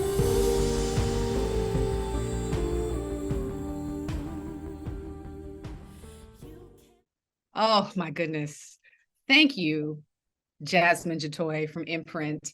And before I bring her on, the amazing creator of this film, I want to shout y'all out because we're here for a reason. We are here to make money. We talk about make your work. We're here to make money today. And we have crossed the $4,000 marker. Yes, yes. Thank you to everyone who has been tuning in, even if for 5 minutes, just to click the donate button. We are so appreciative. Because we have crossed the $4,000 marker, we are now so close to having 10% of our goal raised. Y'all, we started this day with a goal to raise $50,000. I prayed to God this morning and said, God, I need a miracle. And my God is in the miracle business. So we are getting there. And it is just 121. So please, this means that we have already reached 8K, because as I shared earlier on, and I'm going to repeat again, our BTFC board has made a matching gift of $25,000. So anytime one of y'all gives $1, they gonna match another $1 until we get to 50K if everybody gives. So if we can get to 25K just from donations today, that will become 50K, right? We're already at 4. That means we are at $8,000 and we are so stoked. So please, if you're just joining in, welcome to the possibilities of stories, a love letter to the BTFC. It is our 12-hour inaugural Giving Tuesday telethon, where we are shining a light on our members. We are letting you guys experience the work, the creative output of what it means to be a part of the BTFC community. We are celebrating our funders. We're celebrating our supporters, our partners in this work. We call ourselves a collective for a reason. We cannot do this alone. And so we are just so grateful to you today. And we ask you, if you're new and you haven't given, to please give. So I want to welcome Jasmine Jatoy to the stage, as well as, again, Laura Felder, who is one of our founding board members of the BTFC, to have a conversation about this amazing film imprint. So welcome. I see y'all coming on. Okay. Jasmine. So you know, Jasmine, in addition to being a brilliant filmmaker, is also one of our amazing folks who are helping the BTFC deliver programming on a consistent basis. She is our LA events coordinator by day, and by the other parts of the day, she is out making amazing content. So welcome. How are you feeling today, Jasmine? I'm doing so well. Thank you for having me. I'm like rooting for it. I'm posting about it. I'm like, yes, let's do it. Let's go. So I'm really happy. Yes. I'm happy to, be a part of it. I loved it. It was such a great film. Welcome, Jasmine. I'm glad to meet you. Thank you. It's a pleasure to meet you. Thank you. So Laura, I'm passing the mic to you. Please, you take the lead in this conversation and let us celebrate Jasmine and her work. Okay, thank you, Kipi. I'll take it from here. So Jasmine, again, welcome. And it was a great film. I love the fact that you spoke to diverse members of the community, because usually we don't see members of people from the disabled community in our stories. Right. And just on a personal note, I was raised by a single father who was disabled. So it really spoke to my heart that we are presented in our fullness. So what made you, first of all, what brought you to the BTFC? Well, to be honest, I remember meeting you, Moria, in New York. And she was like, oh, like she first thing came out of her mouth was like, BTFC. So I was like, I don't know what that is. But then she invited me. I was living in LA at the time, and she invited me to one of the BTFC's events. And I was able to actually experience like, oh, what is the BTFC about? And the community that it brought out. I was just extremely inspired. So I've been like in cahoots and involved ever since. And so I was able to also then come along as a like admin capacity at the time. So it's just been a journey. And, that's basically how I got to know about the BTFC, is literal old fashioned word of mouth. Like, you just meeting other creatives and they're like, you gotta tap in. So that's literally how that happened for me. So and being part of the BTFC community, what has it done for you as a creative? Honestly, like, it's done more than I reckon my journey of 2023. Like, I literally graduated grad school, film school in August of last year. And this year, you write out your goals and you're just like, I'm going to do this, I'm going to do this, I'm going to get a fellowship, But with the BTFC and like being able to be a part of this community, I was able to get not one, but 2 of my short films licensed in a deal with Aspire TV. And that was something that, like, how you just like, your plan is your plan, but God's plan is better. Like, it was one of those moments for me. And it was just like, I couldn't have imagined that for my work, especially in short form. You never really imagine how far it could go, how many, people's eyes you can get on it. And the BTFC with that partnership was able to allow me a bigger audience in order to grow and get my work to so many more eyeballs, basically. So that was more than I could have imagined for myself, for sure. Yeah. Aspire TV has been such a great opportunity for the BTFC because usually, as you said, short form is usually not a form of film in which people see on a mass basis, usually film festivals. Right. But we're partnering with Aspire TV as BTFC members and content creators. We've been able to just expand our work and let other people see. So what has been your, I guess, benefit of being in Inspire TV? What has it? It's allowed me to see the opportunities that I wasn't able to see for myself. But also I think in terms of like, again, being in short form and, you have people and you have to, you basically sell your vision to them in terms of crew and cast to be like, oh, this is a project worth being a part of. And I feel like that opportunity was a way to give back to the people who have invested not just money but time and talent into my projects, to be like, this is something that you put your time and efforts into, and it's on, a network, television, and you can tell your friends and family and all those things. So for me personally, it was like giving back to the people who were able to give to me in order to even pull it off. Like that was the biggest thank you that I could give. But I'm really excited to see where my work continues to go based on that opportunity alone, because it's been amazing. And as part of being with BTFC, Aspire TV, just your work with the BTFC, how do you see BTFC in the future? Or how do you imagine us as an organization in the future? Honestly, I just imagine it getting even better. Like, I mean, considering, COVID and even this year with the strike, like being able to still provide members an opportunity to make their work, and not only just make their work, but also be able to have opportunities like the Aspire partnership is a testament to how strong it is when you come together for a mission and purpose like the BTFC.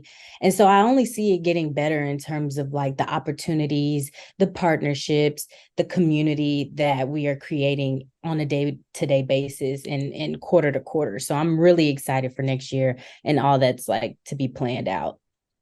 Well, I can say that the community that we represent in our stories, including the disabled community, we represent so many different stories throughout our the telethon. We've seen the diversity of our community that we never get a chance to see on mainstream television. And so, Jasmine, I would like to thank you for sharing the story, which, incidentally was very personal to me. And I know it's personal to so many people because we don't get a chance to see disabled people in a human form, in very humane and full and complex form. So, Jasmine, thank you for sharing with us. Congratulations for Aspire TV. Thank you. And just keep up the good work with us. Thank you so much. Thank you. Thank you. I'm so glad that you enjoyed the film and that it touched you in such a personal manner, because it definitely means a lot. So thank you for having me, for sure. Thank you, Jasmine. Take care. Bye. Take care. And everybody, thank you for being here. We're here to partner. So stories like Jasmine, stories about Black people who are disabled, who have complex stories of their own, can be expressed. And this is the platform for it. So partner with us so we can tell all the stories that we'd like to tell. And another story that's going to come up is Shadow Man, by another BTFC member who has an Aspire distribution deal, and that is by Roberta Pizell. So we're getting ready to see it. Thank you. I never killed nobody. Nobody. Never.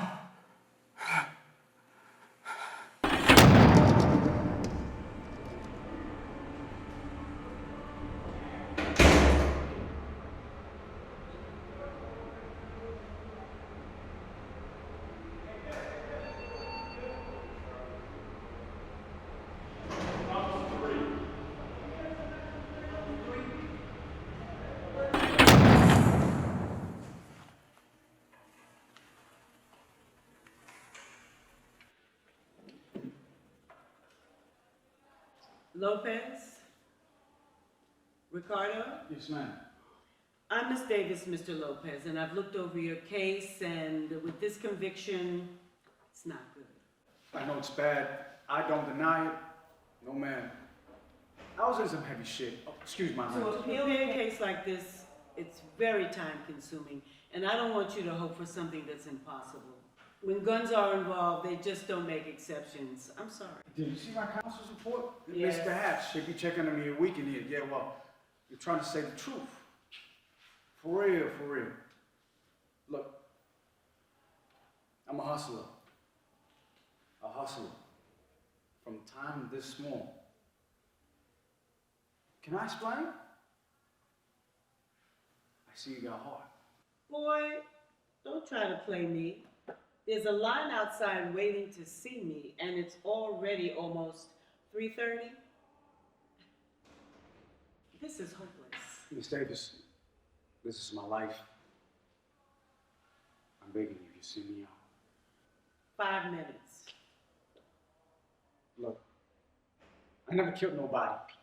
Nobody, never. Like I say, I'm a hustler. I come from nothing, you know? No family? There's too many kids. My mother, she did her best. I don't blame her. She used to say, "You're the smartest, Ricky. Stay in school." It was always about the money with me. Give me 10 cartons of cigarettes. I'm gonna sell them, you know? Cigarettes? You were selling hard drugs on the street. No, I just slipped into it. Always looking for the money. Look, I get it. You didn't have many options. That story is old, and I'm tired. Yo, all I know is they put me in here with 25 to life, and I never killed nobody. I watch motherfuckers come and go out of here, and they dead off some sucker. And he's proud of it too. Do you understand your situation? Do you understand felony murder? Sentencing guidelines? You were convicted under the New York Penal Code Article 125.25, along with 10 other felons. I don't even know them hoes. Drugs were found at the scene. Weapons were fired. Not by me, Miss Davis. Your prints were found on weapons. A weapon that had been fired. No, this here situation came down and it was like this. For real. They set me up. They set me up. Look, can I show you something? I got some pictures here.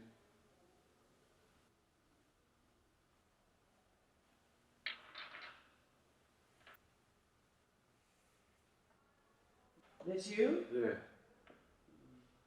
I was a lieutenant. My homies. I put the crew together.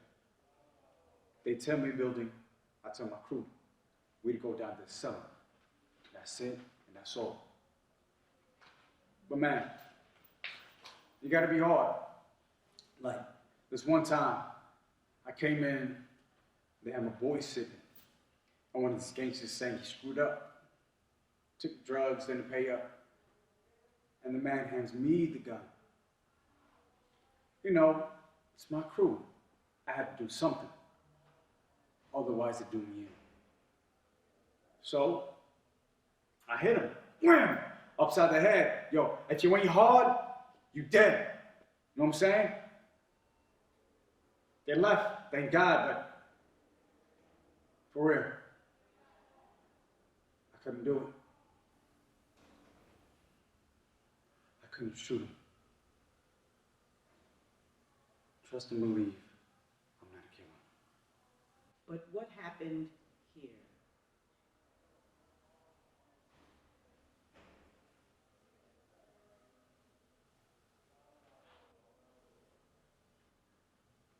Not long after, there was this place. Closed up by police. It was a crime scene. Some Jamaicans had been killed. I'm in there. My crew, people coming and going.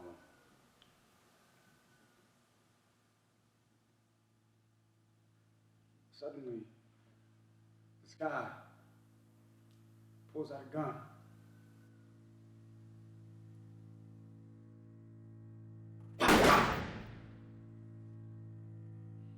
Starts killing people.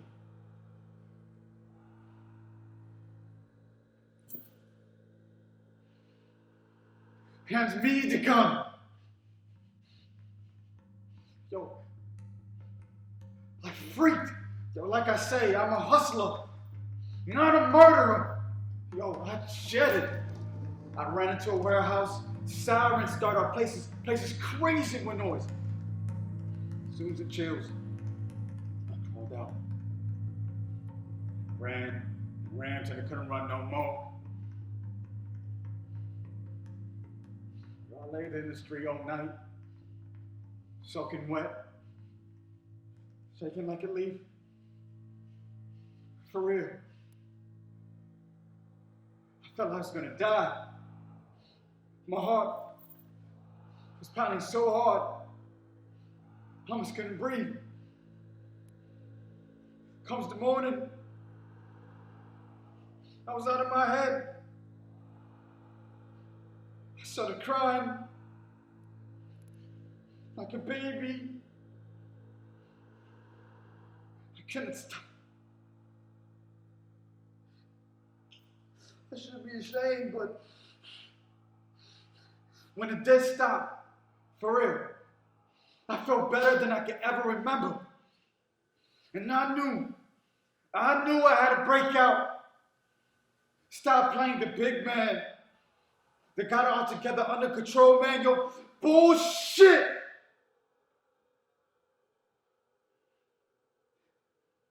The world was spinning me like a top.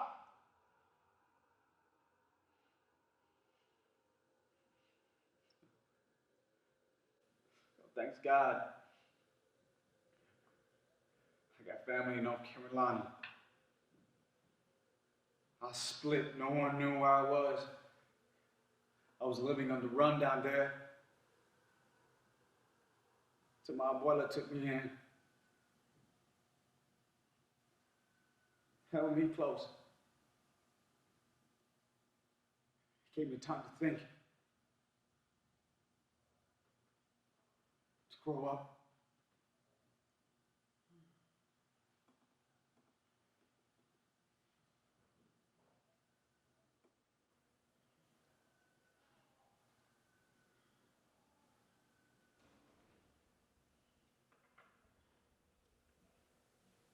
They arrested you in New York almost a year later. Why did you come back?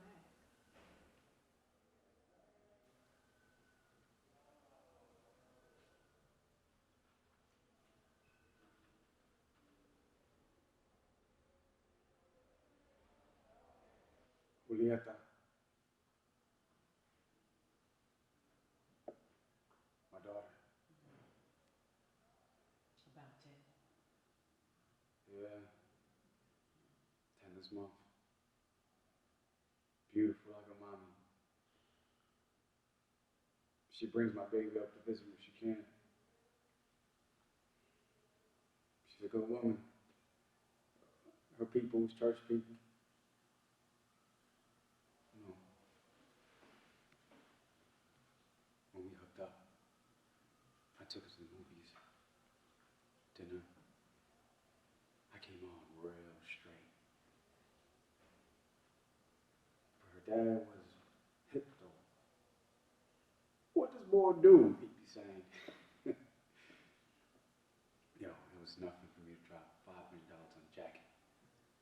Mom, she was easy. I got her a microwave. You know, little thing. She loved it. But her dad, he wasn't having it. So I got me a little job at the Parks Department. I'm a hustler. True Zach.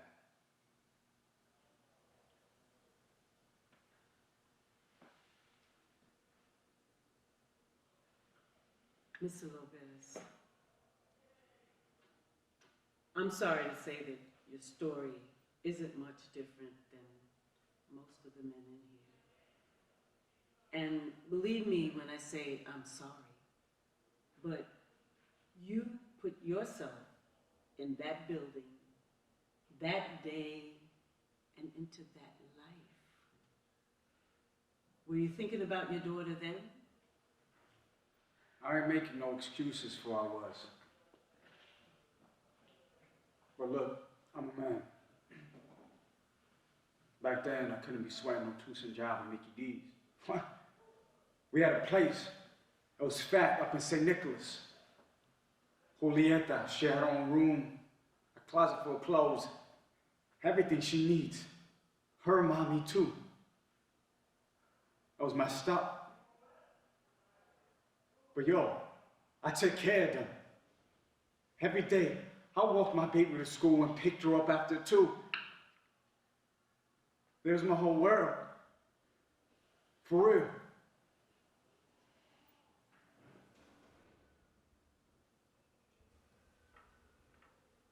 To convince a court to appeal your case,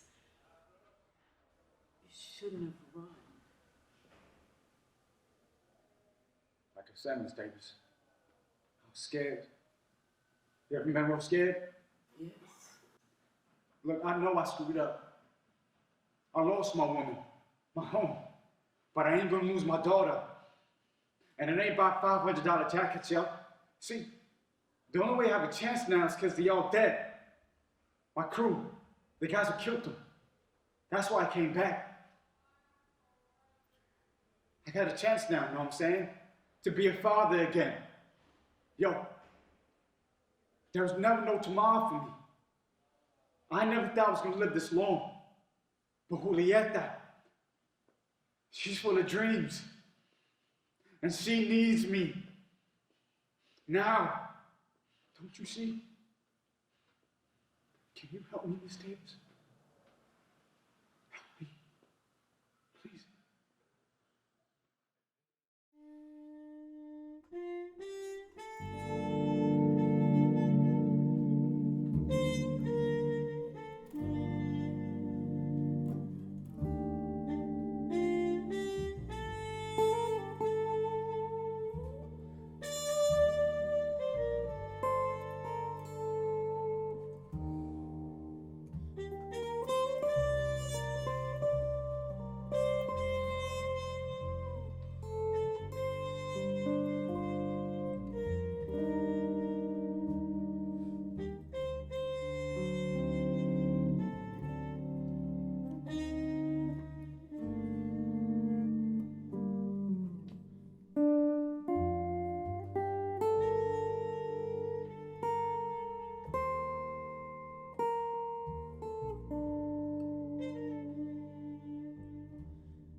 Wow.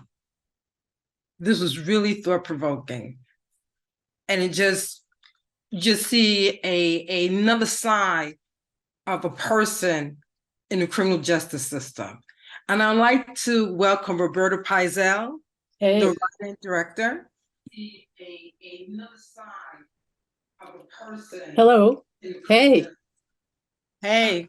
To welcome Roberta Pizell, the director. Are you hearing an echo? Yes, I am. Let me give me a second. Okay, no problem. Well, as Roberta is getting everything set up, I just wanted to say that Roberta's film, Shadow Man, has also been acquired by Aspire TV. Yes. Yes, so Thanks to Yes. you. Thanks to you Yes. guys. So Roberta, what drew you to the BTFC? I think it was a couple of years ago, and I think it was I'm a member of NIWIFT, and I think I got an email about a pitch session. Yes. And so, I'm essentially a writer, and the whole business of pitching and log lines and all of that is so intimidating, and it's a nightmare. But so I thought, well, let me check this out. And I went to that pitch session, and it was so informative, and it was so interesting, and it was watching other people pitch and then getting the reaction the way you all ran it. And I learned so much, and it was very exciting. And then there was a little mixing and mingling. Yes. And so I met some people, and then I just got in touch with, I think it was Kellyanne. I forget her last name. Yes, Kellyanne. Yes. Kellyanne Jordan, maybe. But Kellyanne, and I wrote her and I said, "Oh, I love this, and I'd really love to join. But maybe it's not appropriate for me to join. I don't know." So, and she said, "Oh, absolutely, great."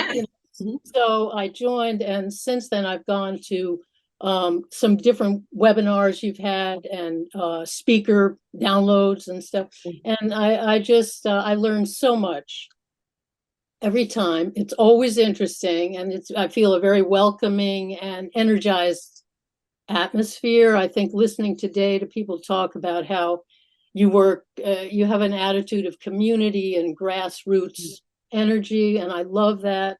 And then the opportunity with Aspire with Shadow Man is, as the lady said before, it's terrific. Get it out there, get your work out there. Yeah. So it seems like you've been a part of a lot of the programs on the BTFC. You mentioned the Pitch Fest. The pitch sessions, yeah. Excuse me. And so how have you applied it to your work, particularly Shadow Man?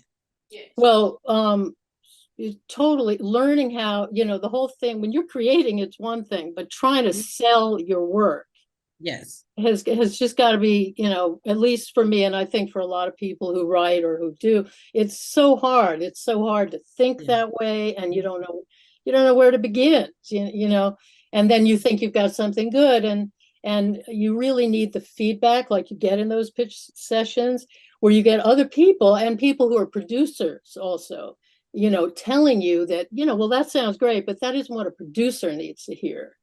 A producer is looking for certain stuff, and so helping you to hone down how to approach writing synopsis and log lines. And now I'm writing for another film that I'm working on. I've improved my game that way. So it seemed like the BTFC has helped you. Oh yeah. You started as a writer, and then you moved into writing and directing. So you stepped into a new space, a new area. Well, the directing I was doing already. Oh, okay. Selling. It's like getting that work out there and trying to get to sell it or to license it, or eventually get producers to come in on my next projects. That's where, for me, that's been very specific, the help. Oh, okay. Well, great. I'm glad that we're able to do that, because the BTFC is about content and storytelling. And we believe that if you're able to do that, if you're able to elevate stories, then we're the platform for you. We're the organization for you. So I'm going to say thank you and welcome to our telethon, and just the work that you do. As I said, Shadow Man is a very complex story. It's a story in which we want to see, because we only see like one type of story within the criminal justice system, and unfortunately that we are connected to. And so, Roberta, thank you. And please tell everybody why this telethon is important. Well, I think, supporting your organization, growing the organization, energizing people like me who are already members, but, to say, let's try to contribute more money and show up at the different things you offer, let's keep each other going. Yeah. I think, it's the community. And you feel it. Yeah, the community, and you feel it this whole day, and you guys are doing a great job and working hard to make it happen, but the energy is there, and you need the support. Community. You need to support each other. Yeah. Without supporting community, we could not create. Absolutely. We could not set the story out into the world. And like the world, like your story. we need the diversity. It's crazy. When you look at when you talk about these numbers of 4% and 14%, it's crazy. The real world is the real world. It needs to be seen. Yeah, and so we want to present this to the real world. So Roberta, thank you. Thank you for your voice and thank you for your story. Thank you very much.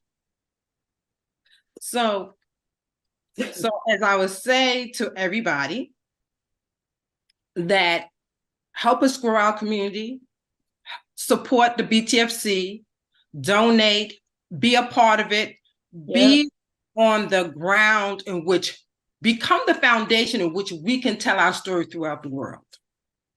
So our next story or our next film will be Last Ride Home by Jay Orama. Do we have that? Yes. Thank you. Orama. I'm a director, cinematographer, and filmmaker, and I'm based in Champaign, Illinois, which is a couple hours south of Chicago. The name of my short film is Last Ride Home. It's a story about a strained relationship between a father and son, and we literally get a seat at the table as they go about one of their traditions after the loss of a loved one. The BTFC has played an instrumental role in my career. Outside the connections I made with other filmmakers, they helped find a home for this short film on Inspired TV. I'm really grateful again for the opportunities that have been provided by BTFC, all the doors that have been opened, and I'm really, really excited to see how they continue to help other people in the TV and film space, and I look forward to being a member for years to come. Sit down, I'm talking to you. I'm talking to you. You got your damn mind. Yo, Pop, let go of me.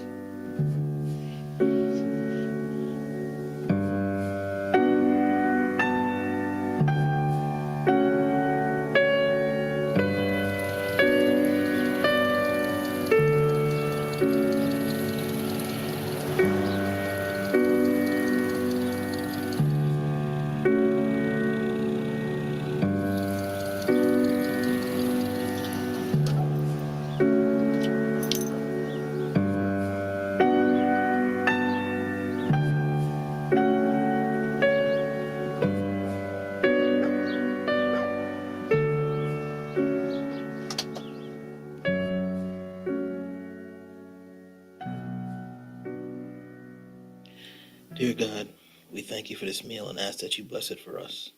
Amen.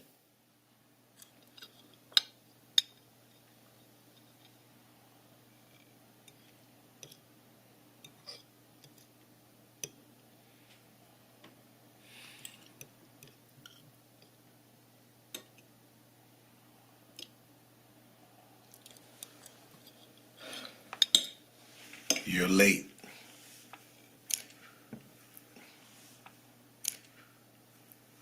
And it's cold.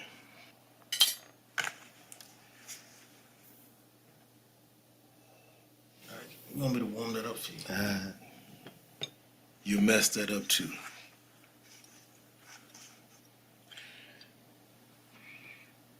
Pop, I told you I had to stop off and get something for the truck.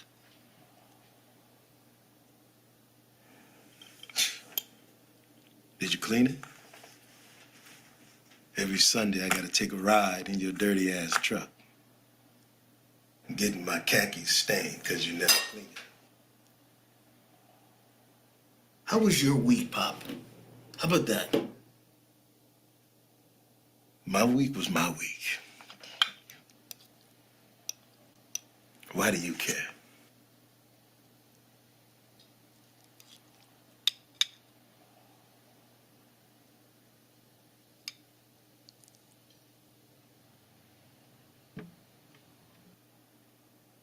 You want some?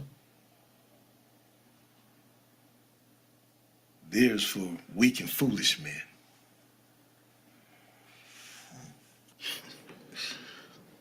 I guess I'm just a chip off the old block, huh, Pop? Say what?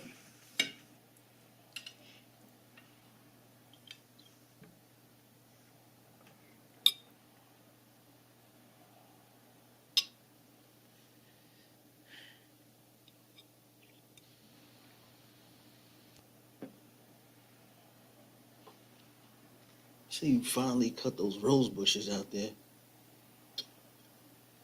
I know Mom would have loved that. You worried about my rose bushes? Then you can come up and cut them your damn self. All right, okay. Just give me a second. I gotta go to the bathroom. There we go.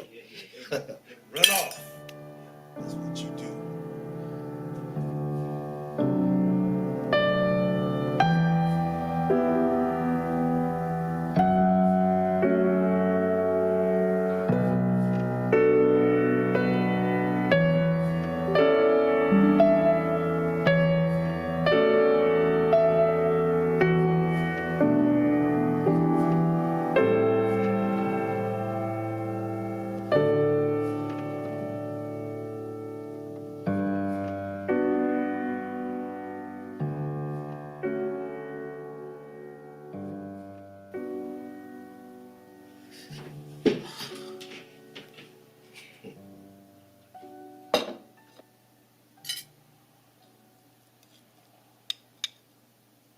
You don't like how I keep my bushes. You don't like the way I take care of my house. Go ahead, say it. Say something. For once, be a man. Say something. Be a man. For once in your life, why don't you be a father?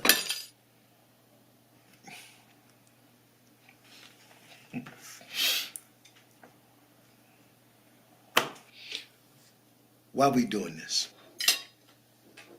Every Sunday you come over here with your cold food. Then you take me on a ride in my truck. And for what? You don't want to be here. You have no respect for my house or me. So, what you gonna do when I sell this house?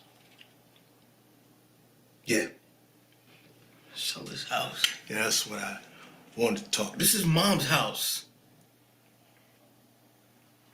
This is my house. Mama's gone.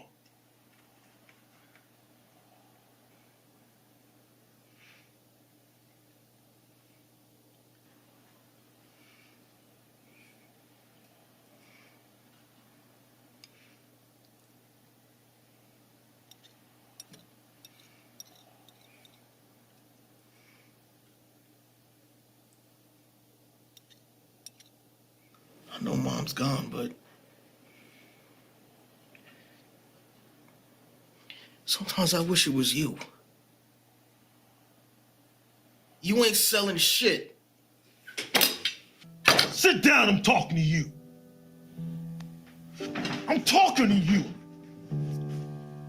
You out your damn mind.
Laura, listen, I'm Yes. sitting over here trying to wipe tears off. I mean, It's shout such out to a Paul J. personal and intimate film. Oh my goodness. And can we just shout out the DP direction on this? I mean, I did get a little birdie tell me that Paul is absolutely a Grammy. He is DP some Grammy Award winning music videos by Lecrae. Obviously, you just the visuals in this film are exquisite and it's so simple, but it is so effective. Oh my goodness. Oh, listen. Yeah. And I'm just so grateful to be able to bring on our next guest, Dar Barnes, because all of the films you may have heard have been able to experience a life-changing distribution deal with Aspire TV. So we got to shout out Dara. I am going to allow Laura and Dara to just have a conversation about this amazing partnership. Dara, y'all have just been amazing. I want for those of you who are just tuning in, we are celebrating, the possibilities of stories. And one of the possibilities that the BTFC brings about is distribution. You do not understand how important it is to have a film be able to say, I aired on television nationally, and to be able to have people tune in. So Dara, thank you so much for helping to facilitate that. I will let Laura take this conversation to the next place, but I did just want to say thank you so much. All right. Thank you, Kiwi. Hey. Hey, Dara, how you doing? I am doing so good. How are you doing? I am doing good. I'm doing good. Welcome. Thank you for being a part of this telethon. And I just want you to get into this whole partnership with Aspire. Just tell me about it and how it came about. Well, you know what? I am so excited that this partnership was even able to happen because I was a member of the Black TV and Film Collective years ago. And so I'm just happy personally that the relationship and the connection was able to grow and flourish. And I'm just grateful to be able to partner with such incredible people. The team, Yamoria and Kellyanne, have just been so great to work with. They're just so lovely. So, I think that Aspire TV is a Black and urban lifestyle network. And something that is really important to us is to be able to share Black stories authentically. Yes. That is a huge part of our mission, to be able to celebrate Black culture, to entertain and inspire, but to also share these stories in authentic ways, in ways that you don't typically see done commercially. And so knowing that the mission and the drive behind the BTFC is to tell stories, to go beyond just what you're typically going to see, it allowed for that synergy to just happen like right off the bat. It was kind of perfect. And it's so great that, BTFC, we are content creators, and that, and work with Aspire, that you were able to bring in 32 films. We're able to connect with 32 films. And that is just so, it's just fantastic. I have no other words for it. And the diversity of stories, as we see in this telethon, we have horror, we have fantasy, we have stories that have comedic turns, we have very serious thought-provoking stories, and we have stories from people from all over the country. And what I enjoy, what I really can say about this partnership is that very rarely do you have a platform in which you can see the diversity in Black populations, thought, idea. So not only in content, but in all these different things. And so I would like to also talk to you about just Aspire TV and how Aspire TV is also on the mission of telling Black stories. Absolutely. So, yes, that, like I had said, that is the mission right off the bat. So we have a series called Urban Indie Film Block. And so that is the series that we were able to partner with the BTFC with. And so, you know, on Aspire, you will see, you know, movies. We have Black movies that we air on Fridays as part of what we call Black Movie Magic. And we also have beloved series like My Wife and Kids and the Steve Harvey Show and shows like this. And then we also do a lot of lifestyle content. You know, it's not common that you see lifestyle content like cooking shows and home design shows that are made for Black people by Black people. That's not something that you see very often. And so we also saw that as an area that we wanted to speak to. And then with Urban Indie Film Block, that was the realm where we're going to go even further and tap into more stories and more things that you don't typically see, because we just want to represent the Black community in an authentic way.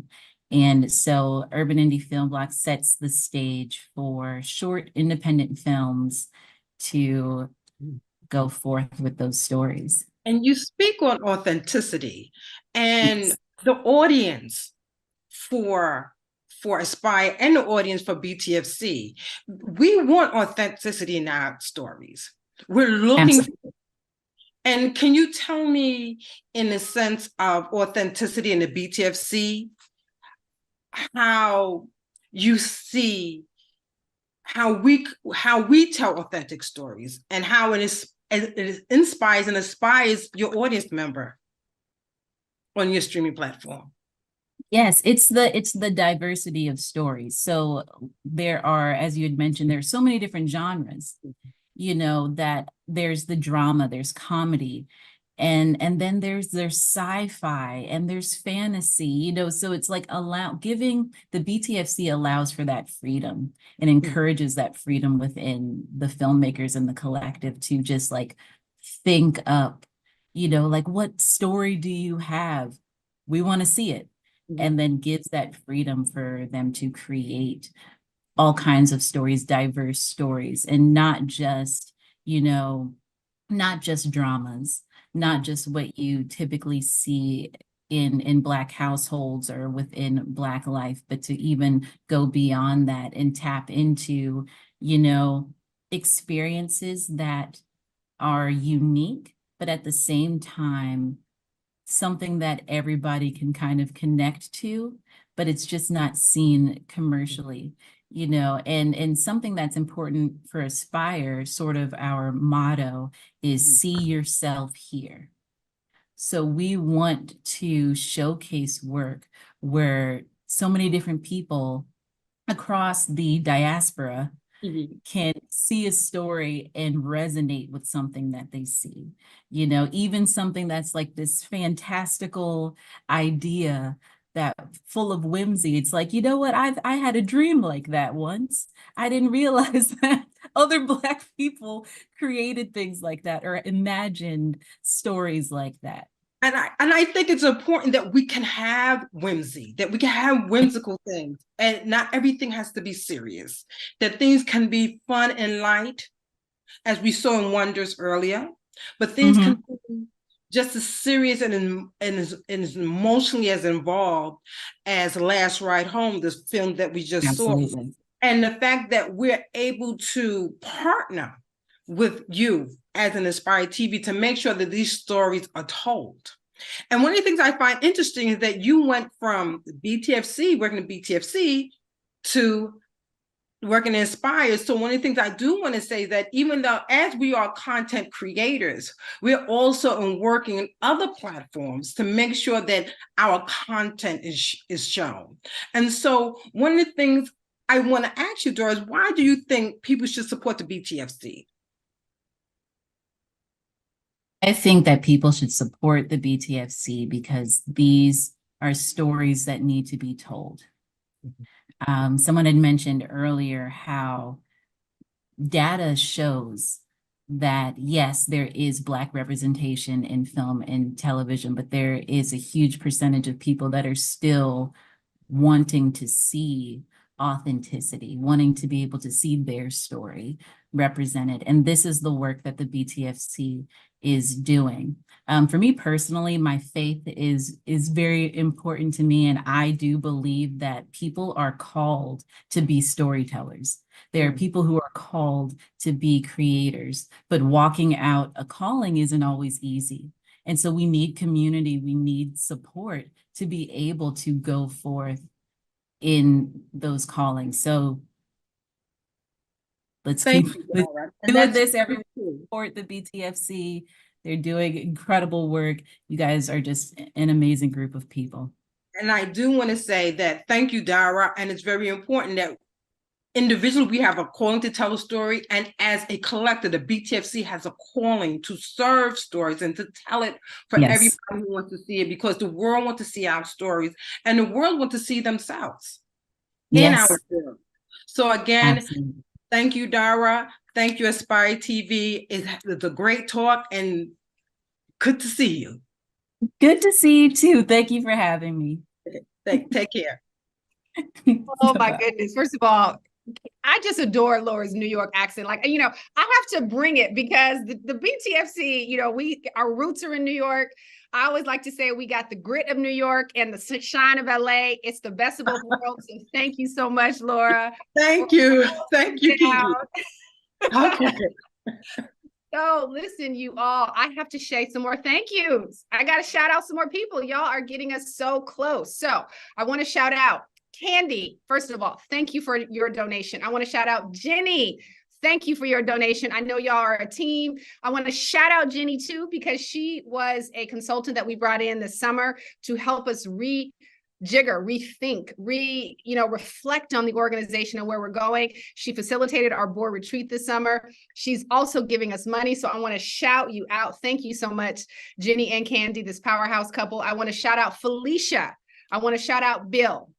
Y'all are giving. And again, I just want to implore you all, we are so close to $5,000. We are so close to $5,000. We've got 4,000. We've got 4,000 more to go in order to get our $10,000 goal for, not for the day. We're trying to get to 50, but my point is, if we could at least get to 10K, that is a huge winner. So as we move in, I'm going to introduce another film, which is called Respectfully by C.A. Barrow, one of our amazing members.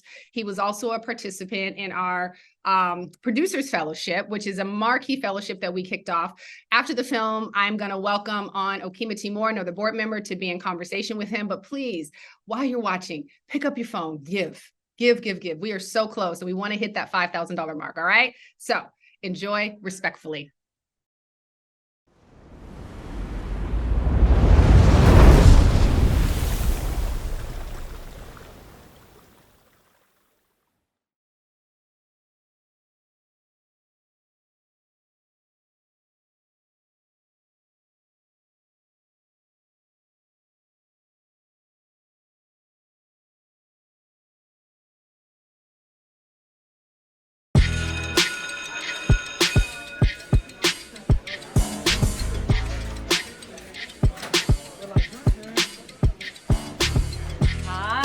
Welcome to AP Bio. Feel free to sit anywhere, except for my desk, of course.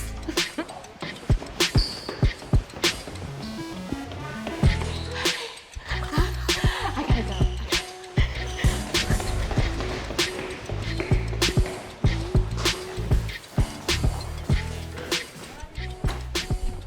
The child is going to be late. Did she have to spend an hour doing her hair? Oh, you don't know a thing about first impressions. In order to be fashionably late, you have to be fashionable. First thing people notice is appearances. No, the first thing they will notice is her absence because she will be late.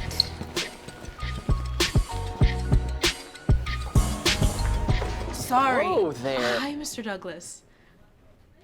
Keisha? Is that you? My goodness, what a difference a summer makes.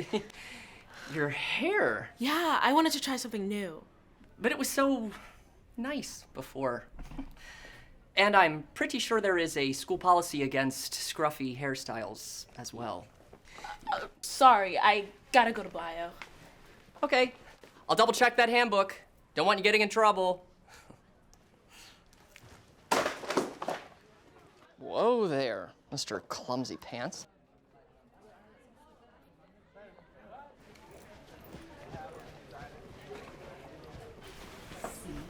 On time and in style, child. Any fool can predict the sun rising and setting once each day. What's your blood type? Oh, I don't know. Well, try to be positive. Whoa! I thought you were a mushroom.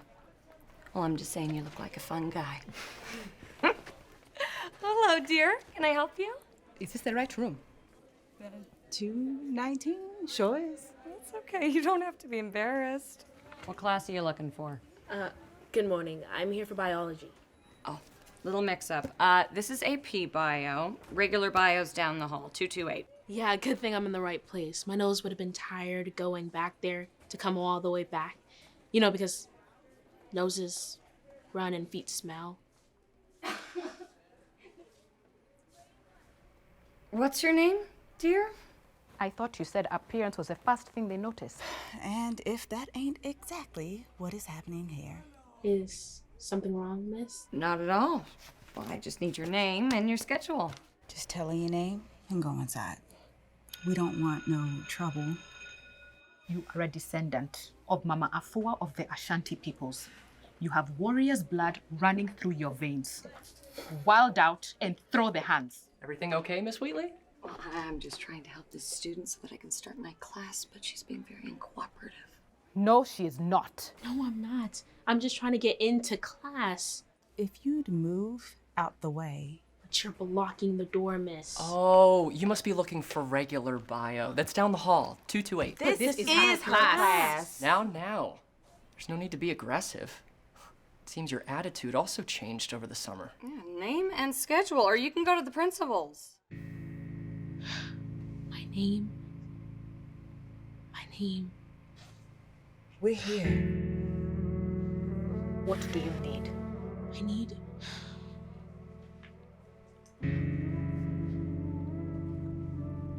I need to get inside.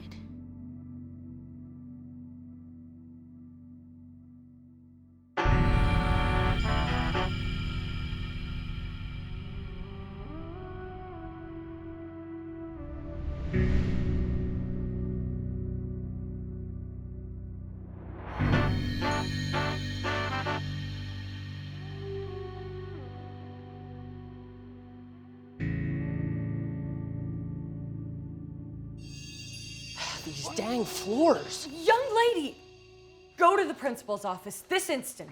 The school has a zero tolerance policy against disruptive students. You've managed to earn yourself a suspension in the first 10 minutes of the semester. What makes my name more important than any of theirs? Excuse me? Who's she? What are you What trying about to... him? What's his name? Or her? Or him? Hands up if anyone had to say their name or show their schedule to get inside. What does this have to do with your You insubordination don't know here? their names because until I showed up, it didn't matter. Before I came, it was all smiles and bio puns. Now I have to act all out of pocket up here because you want to send me to the principal's office and get me suspended in the first 10 minutes of the semester, which, Mr. Douglas, is frankly obscene that you want to do that. It's not me. These are the rules.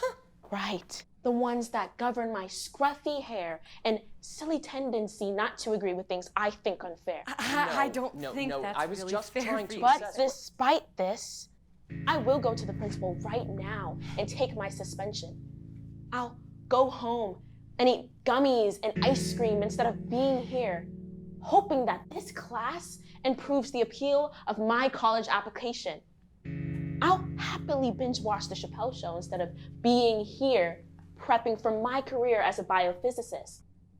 I'll do all of that instead of being here if you can show me one person's schedule you've asked to see. Respectfully.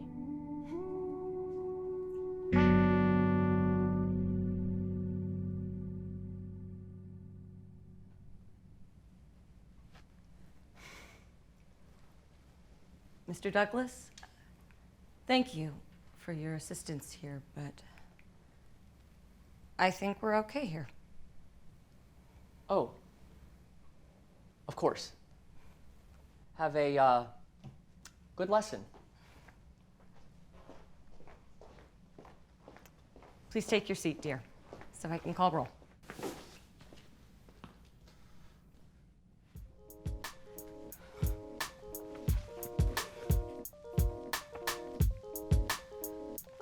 Todd Allen,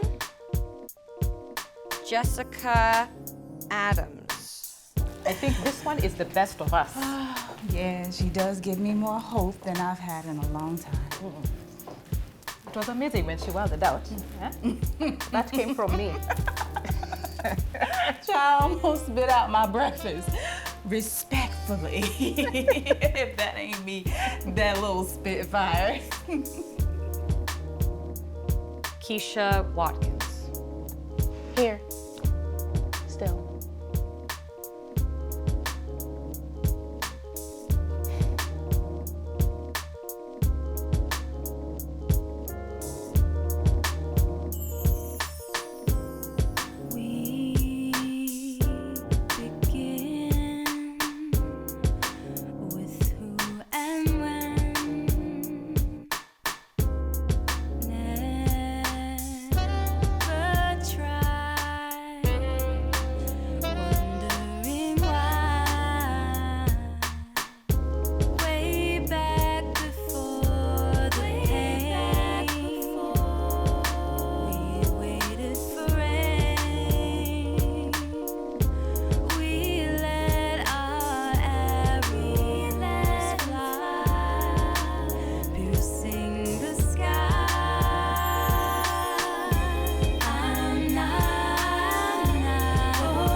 Hello, hello, hello.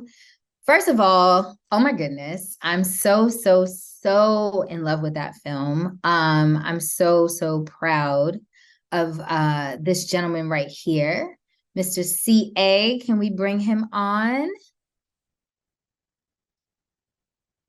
Blessings. Hello, sir. Hey, how's it going? I'm good. How are you? Welcome. Doing well. Good to see you again. Good to see you too. So first of all, congrats again on the film. It's done really well on the festival circuit, and you've done so much since then. But you're one of my babies, so I'm always like a proud mama when it comes to you producing fellows. We was in the trenches together. Indeed. Well, how have you been? Welcome. Introduce yourself to the folks. Hey everyone, I'm CA Barrow. I'm a screenwriter and producer. I just want to say shout out to the BTFC. It's really interesting. You work on a project for a very long time and then it's done. And this is the first time I've seen it in a very long time. And I was a little emotional kind of just watching it. But yeah, nice to be back. Nice to have you back. Tell me, what was it that made you apply to the fellowship? Did you know about the BTFC prior to? I did not. But the decision to apply came from the decision to switch from directing to producing. I decided to get my master's from Howard University, HU. And I kind of, had varying degrees of success directing because I never really had a strong team around me. So I decided, well, let me just take all this stuff I've been doing, this prepping, and just become a producer. And one of my cohort mates, Desiree Lee, amazing director that directed this film, I did her thesis, and just in her, in her searches, she found out, it was like, hey, there's this fellowship in New York, you should apply for it. And that's when I started looking into the BTFC, and I was like, I'll apply. And if I get in, you're going to direct it. And that's that story. I love it. I love it. I love it. So I know that you came to us like you weren't green to the work, but to producing. It was a new space for you. You, if I'm not mistaken, you were very early you had just come from Barbados not long before that. And it was just a new kind of place for you. Did you feel like the BTFC helped you to kind of find your grounding in that? Because I know the sessions were so many and there was so much going on and we were always on the phone and all the things. But tell me how it felt to have a host of folks that looked like you support you in this process. It was very reassuring, because you're right. While I wasn't green to the work, and I had worked in film internationally a little bit, and in nonprofits with arts development, there was this space between being a guerrilla filmmaker and the industry, the North American film industry, that I couldn't breach that divide. And the BTFC really, like, if I were to say, what did they do for you? I was like, man, they showed me the way to the door, how to open a door, how to walk through, and how to deal with the people on the other side of that door. So it was really helpful. Nice. And I know, we talk about how as we are growing the BTFC and we're asking everybody to support, and for those that are watching, you saw Respectfully, you saw Here, you saw the work that the producing fellows and just the BTFC members are making. So make sure that you guys are giving those dollars so that we can continue to support these creatives. You can text 53555 to give your donation, or you can utilize the donate link on our Give Butter. But when you were doing this, tell me, as we were growing, because it was our first year doing this particular fellowship, we had all this outside funding and help, but it was still a situation of growing pains. Tell me one quick thing that maybe was a challenge that you feel like you were able to overcome in this new space. Yeah, you always have like challenges with the first iteration. Things change. You have to be flexible. I think the biggest kind of challenge I faced was we were kind of on the tail end of the pandemic, and it was just really difficult to shoot. We had a lot of challenges to overcome in finding locations, getting crew, the whole thing. And I felt like that was the biggest challenge, but always I could turn to Hokima, who, if people didn't know, she was my mentor during the fellowship. And we could sit down, we could game out. It just felt like no matter what was happening around, there was always a person or people there focused on you and kind of the goal of the fellowship. So yeah, that kind of kept me steady during that time. And, we talk about the BTFC being a pipeline space as well. Let me know, or let the people know, since you've been a BTFC fellow, you also been some other pretty high-ranking fellows out there. What other programs do you feel like, well, one, what other programs have you done? And do you feel like the BTFC set you up to be able to kind of navigate those spaces? Yes. I think it's really important to know, like, it's great to hear about the films that get distribution, and there's all these like great front-facing things that can happen from a fellowship, but depending on where you are, there's also some great stuff that can happen behind the scenes. Respectfully wasn't necessarily made to be, get on TV or to get a deal. But what I can say for a fact is that every single fellowship that I've gotten since then, I've gotten off of Respectfully, because that is the only link I sent.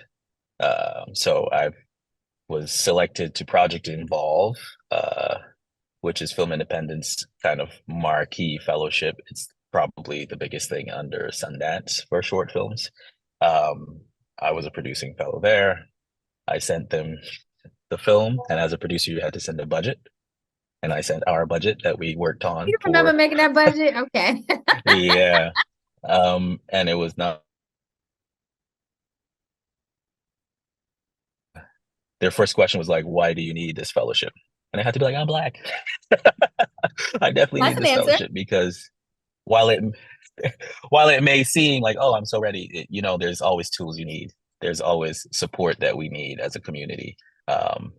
And after that, I was lucky enough this year to be selected for the WGA New York Screenwriting Fellowship, which was a massive kind of goal for me because after respectfully into BTFC, I went full-time into screenwriting. It kind of became my calling. So when Dara is talking about people being called to tell stories, that's very true because that is all I do now. And, I sent them respectfully, I sent them a screenplay that I wrote and I made it to the final interview. And it was just like a kind of surreal moment to be in this space and talking to, writers who have worked with Steven Spielberg and, who've written, directed their own movies and worked with all of these high level actors in the industry. And without a doubt, all of that happened because of that 9-minute and 55-second short film that I was able to make with this organization. 10 months. And those 10 months. Well, we are so proud of you. I am so proud of you. The BTFC is so proud of you. And we are thankful that you are another brick in the foundation that we are building to build this house of creatives on. We thank you. Ladies and gentlemen, you have heard all the things that CA had to say about us, and we didn't pay him to say none of them. So with that, we hope that you are inspired to give, and help us continue this work. CA, thank you so much for joining us. Thank you for being a part of our family, our fellowship, and we hope that we can rope you in to help mentor some of our incoming folks as we try to build some new things in 2024 with this money that y'all out there giving. And we will definitely be in touch, and we are overdue for a chop up. And also, just quick personal plug, Let La just won Best Short Film in Barbados, so you know how we feel about that, Bajan people. Hey. Which you guys will see at around 8:15 PST. But thank you so much, CA. Lots of love, darling, and we will catch up. Thank you. Please give, support the BTFC. Have a good one. Thank you. Again, you can text 53555 to give and donate, or click the donate link here. Now it is time for another producer fellow short. We have it was our only comedic short. It was so different and so awesome, and it's by a day one BTFC member. So we are super, super excited. And without further ado, please sit back and enjoy I Won the Lottery by producing fellow Monique Hauser.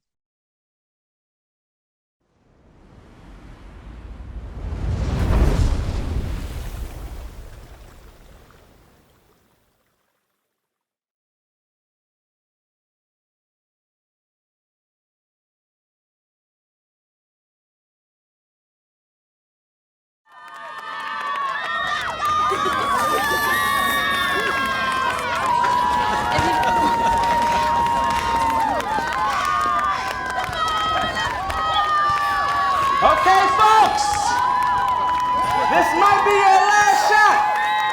No pressure, though. On your marks. Look, winning the lottery, it'll change Maxwell's life. Shoot, it'll change all our lives. I mean, look, our American dream starts on MLK Street. You feel me? Are we gonna win? I say you damn tootin' we are. Excuse my language. I'm just so excited. I think I peed a little. Me too. Good set.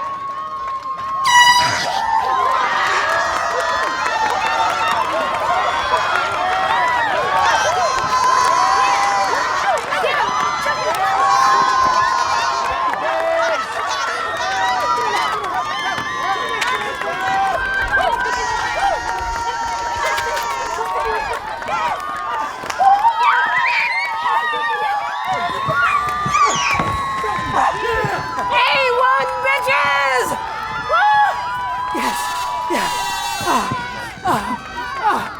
did it, baby. We did it. You lost. Surprise!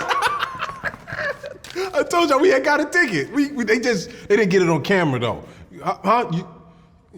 Anyway, look, lucky number 23, okay? Y'all better watch out, okay? Because we about to dunk on them. We gonna get right up in the thing and we gonna... Yeah, so when we heard that MLK Only Hope Charter was coming to our neighborhood, it was a true blessing. They have the best teachers, advanced classes, extracurricular activities, mentors. The top colleges will be fighting over our boy. Right now. And exactly. See, look, me and the wife, we are very much pro-public school. It's just the school that he had got accepted into, they had whack test scores, okay? Just whack test scores. And so we got to think about what's best for our little Maxwell, okay? See, only the best for our little Kang here. I love you, boy. I am Jean-Michel Basquiat.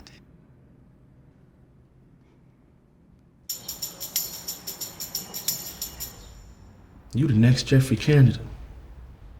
You the next Booker T. You, Harriet Tubman. You is kind. You is smart. You is important.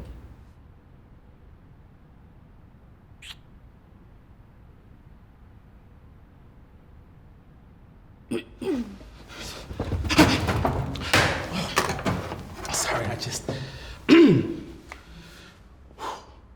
Here at MLK Only Hope Charter, we're ecstatic about opening our doors.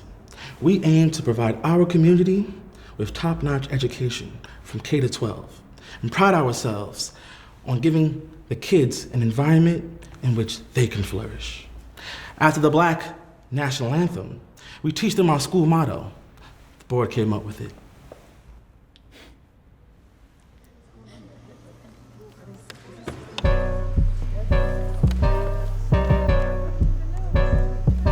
I'm a winner.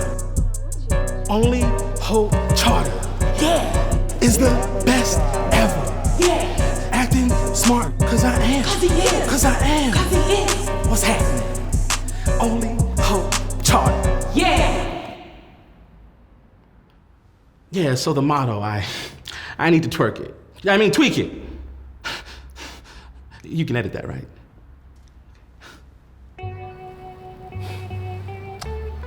Hello there. It's important for Black students to have teachers who look like them, who affirm them. That's why I became a teacher, then a principal.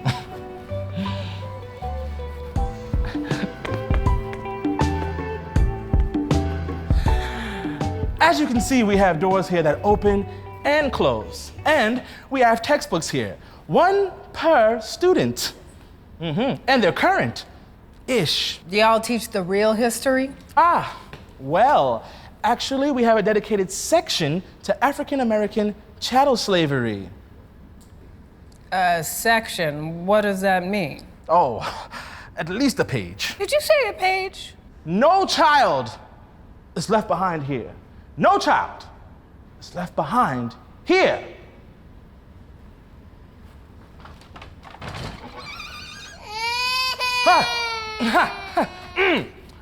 Excuse me. Well, that child was left behind. 9 out of 10. You don't have kids, do you? Not one. Dites-le juste comme on a pratiqué. Parlez avec une voix claire et directe et souris, OK? This is a huge opportunity. We weren't allowed to go to school in our home country. That's what you all think, right? You know, because we're girls. Yeah, it's horrible. Wait, you don't have accents anymore. Where are you from? Our parents expect excellence, and we planned for excellence. MLK Only Hope Charter offers us a chance for girls like us. I mean, this is America, right? Right. Cut. C'était incroyable, mes chéris. Incroyable. We play the game in order to succeed. Best style represent. Hashtag Gildat. Hashtag. Lift every voice and sing till earth and heaven ring. Ring with the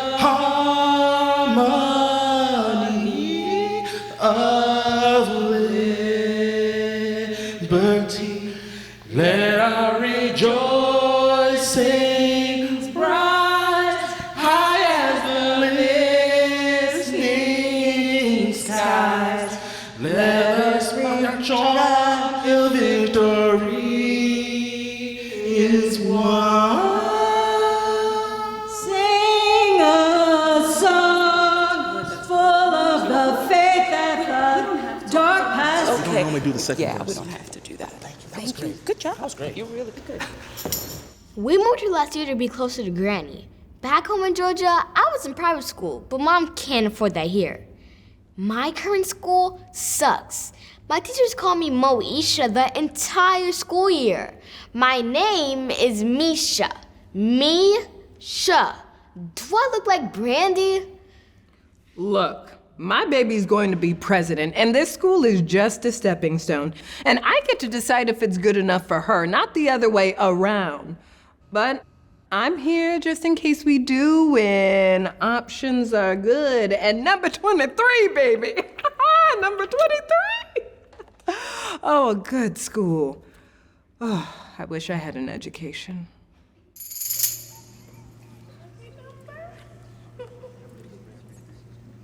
How'd you get number 23? Cheaters! Security! Security! Hey, dang, sis, okay, you don't have to sell us out, okay? Can we all win? Security! You rang?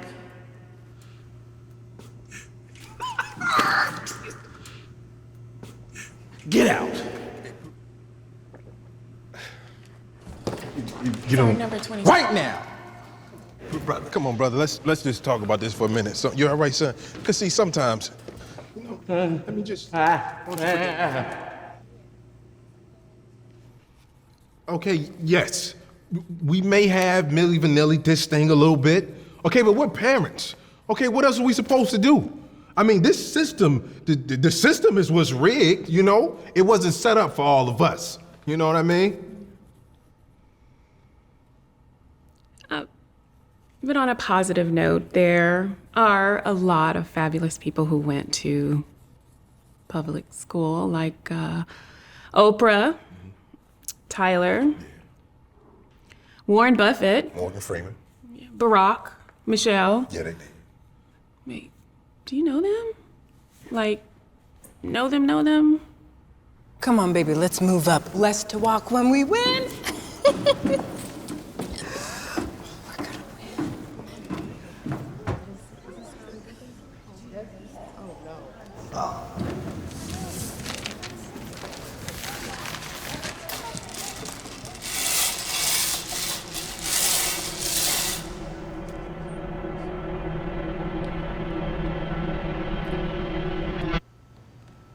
Number 23. Number 23! 23 is the winner! Come on up, lucky 23! Okay, where's the ticket?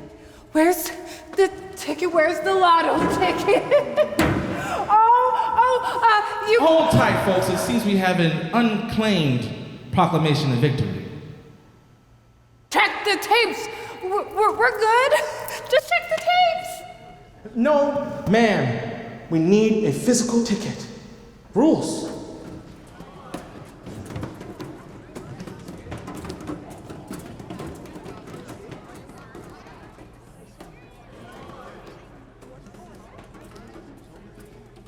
We have a winner. We have a winner.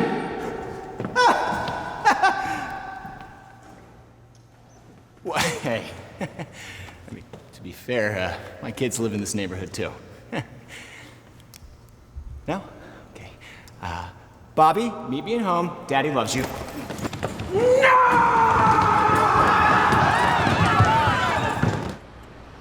Look, everything's gonna be all right, look, Kane. All right? Like, we're gonna continue to look for the right school for you. You know? Charter school, public school.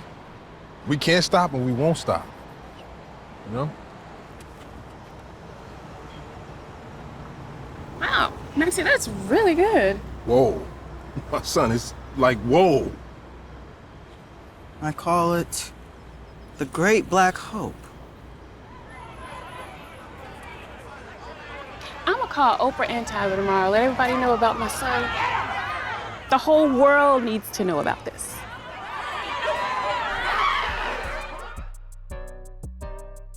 Only Hope Charter. I'm a student. Respectful, smart, kind. Funny, gifted, cool. Cool. College bound, cause I am. Cause I am. Cause he is. Cause I am, cause you are. Cause he is. Cause we is. Cause he is. Yeah, it's your boy P. Ryan, and it's the MLK OHC crew.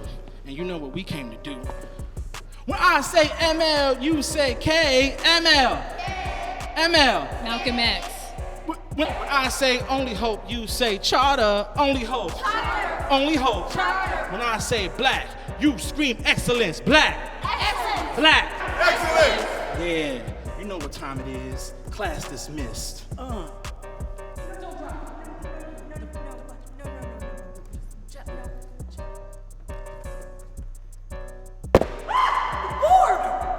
Do you have real rappers here?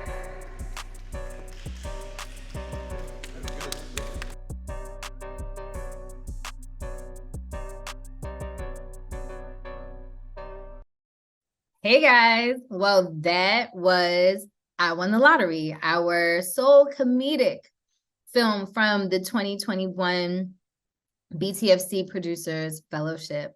And I would love to introduce the producer for that. Let's see, is she in the house? Yes, she is. Can we bring on Miss Monique Hauser?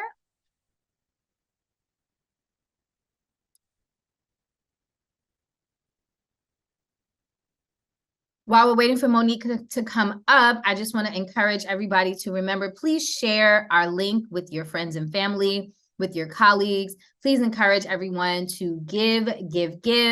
We are trying to raise our funds so that we can support projects just like this that help Monique and her team make that incredibly funny, incredibly awesome mockumentary, I Won the Lottery. Hi, Monique. How are you? I'm great. I'm so happy to be here and see everybody. I just saw CA talking with you. So I'm so honored. Thank you for having me.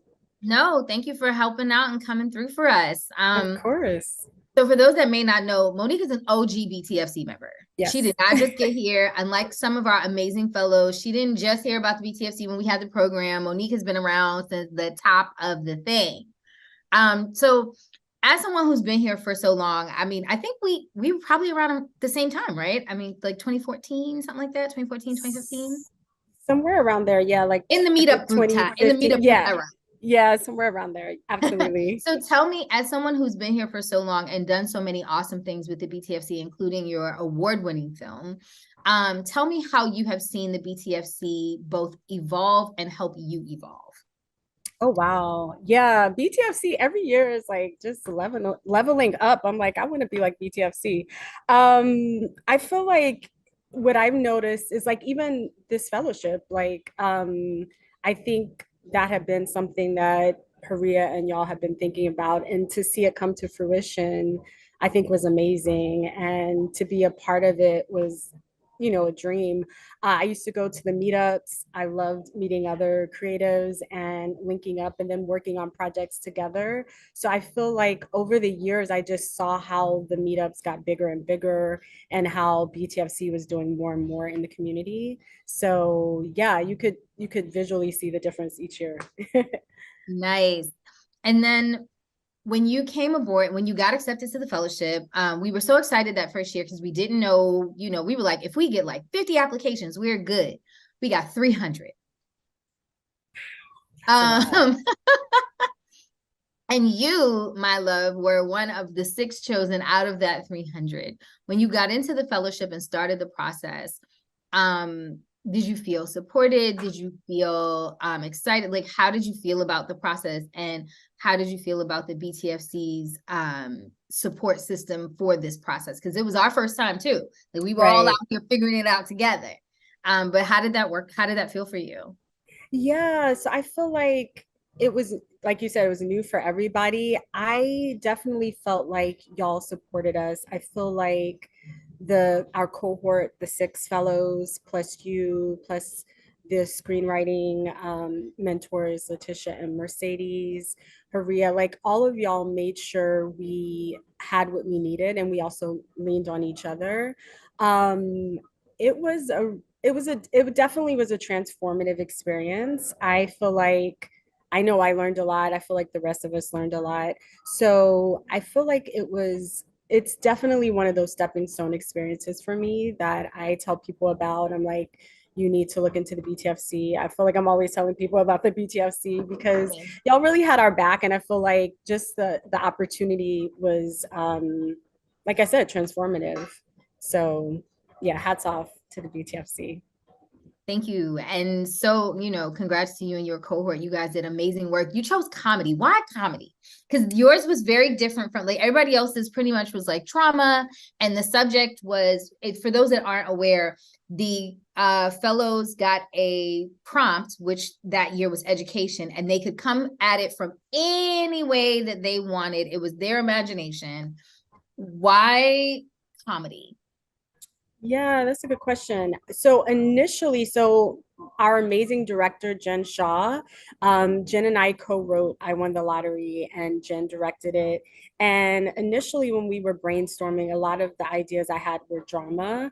And Jen was like, oh, how about we like brainstorm on some other things? They're probably going to get a lot of dramatic entries, so maybe we should do something else. And we both like comedy. And so mockumentary was a good route to go because of the budget that we are going to be working with. And so we felt like it would be a really good way also to just look at the absurdity of the way the system is set up in the US. So it felt like comedy was a great way to do that, like a good lens to look at that. And then just in general, like I probably make things funny when they're not. Like that's a therapy conversation. But I just feel like, I think it's a good way to look at things, and it allows people to explore things maybe that they might not be fully comfortable with, because it's like you get that little dose of sweet. So I feel like it's a good way to look at things, and yeah, explore difficult topics. And then shout out to Jen Shaw, your director. She's another one that we hold dear, and we're so proud of her. I mean, she was on a trajectory, as were you, before we got into the game, but we know that since the fellowship, she's gone on to do so many great things, and you have gone with her, which we love. Yes. To see the synergy and the symbiosis between director and producer from the fellowship on. So congrats to you. Absolutely.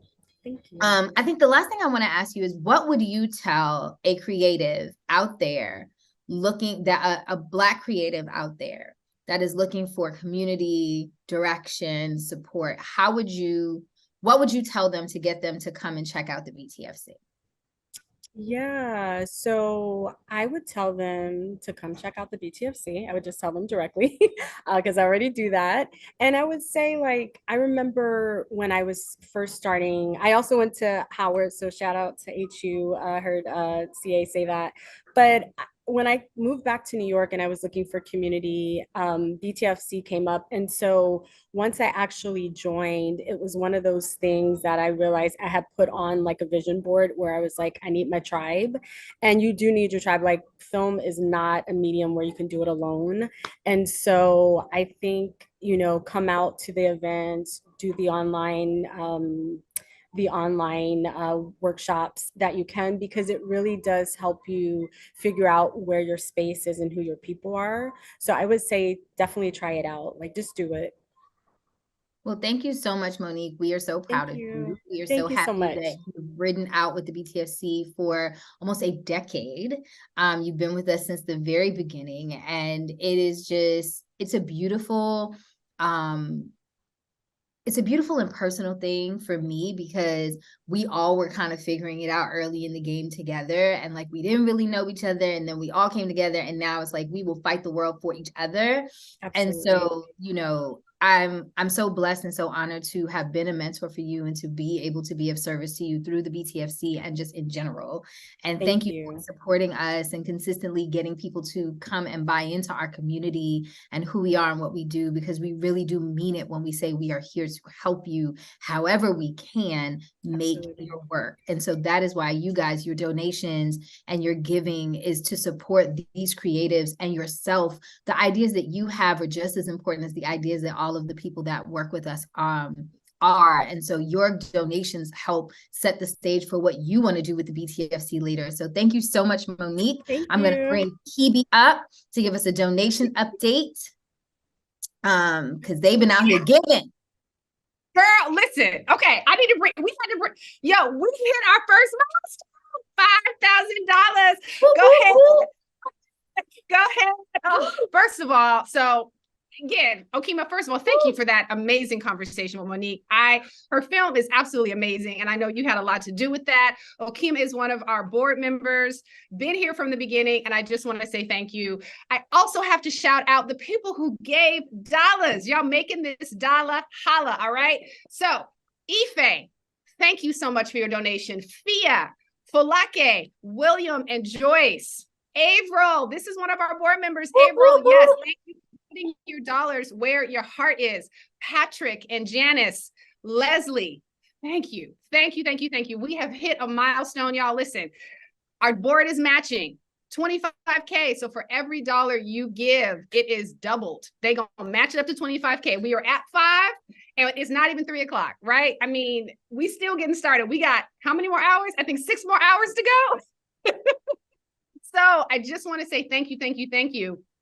Your dollars are helping to support Monique make movies. Obviously, Okima, we haven't even talked about the amazing content that she has produced. Half of the projects you see in here has been because of her brilliance as a producer. And Okima, you said something really, really key in this interview with Monique. You talked about the theme around education. And we do want to shout out one of our original held down sponsors, Wavelength, because they came in and gave us a nice hefty check to underwrite our producer's fellowship. And one of the reasons why it worked so beautifully is because they wanted to make content around education.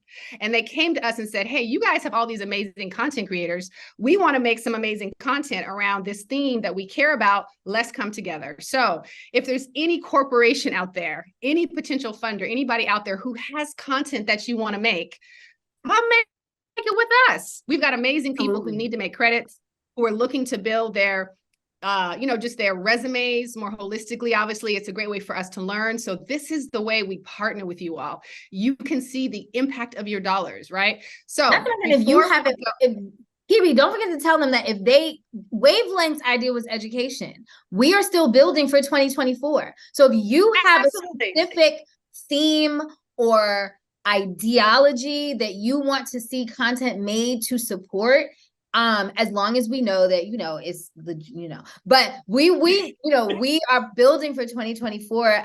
As I'm presently the acting programming chair, I'm the former programming chair. We are looking to figure out what we're doing in 2024 in terms of thematics. So if you are a corporation, a company, or just an angel funder who wants to see some things about some things, and you have a specific idea, please know that we are open to hearing what you want to talk about and finding the content that can support that while you undergird and you underwrite this next year's program. Because 2 years off the map after an inaugural year like we had, it's out of control. It's insane. It's insane.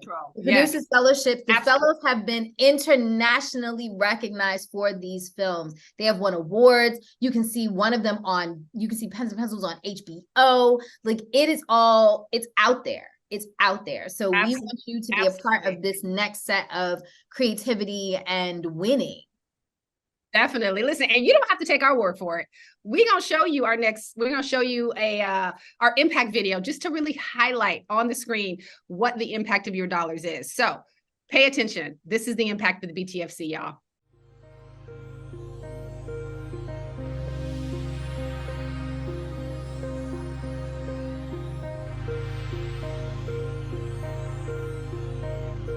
Only 4% on average of key creative positions are held by Black creatives.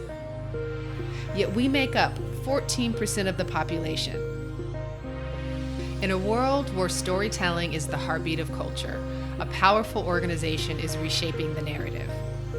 We are the Black TV and Film Collective, an organization where dreams are not just realized, but amplified. Our manifesto is community, not charity. This statement embodies our mission to empower our members to see themselves as the architects or makers of their own destinies. We have over 3,000 members in our global community, with highest density chapters in New York, Los Angeles, and Atlanta. Since its founding, the Black TV and Film Collective continues to live out its mission to carve, develop, and support a pipeline for Black creatives to have sustainable careers in the film and television industry. The mission of the BTFC is to find opportunities for Black creators to create and maintain economically sustainable careers. Not only finding someone their first entry-level job, but their second, third, and fourth jobs. We are celebrating our 8th year working with partners that provide us with the capital to deliver over 50 events and serve over 1,200 Black creatives annually. From the writer's desk to the producer's chair, the collective is creating a ripple effect that's impossible to ignore by offering top-notch programming that helps Black mid-career writers, producers, and post-production creatives reach the next level in their professional goals. I've actually worked with a lot of the folks on several of my projects. The collective has been very supportive of me. Between 2019 and 2023, we have delivered over 221 craft development workshops, networking events, and learning conversations with award-winning writers, producers, union leaders, post-production houses, talent agents, and studio heads. We awarded producing fellowships to 8 competitively selected mid-level producers in the collective so they could make a film. Granted $50,000 each in support, our fellows further honed valuable leadership and production skills, plus gained vital credits that are essential to advancing to the next level.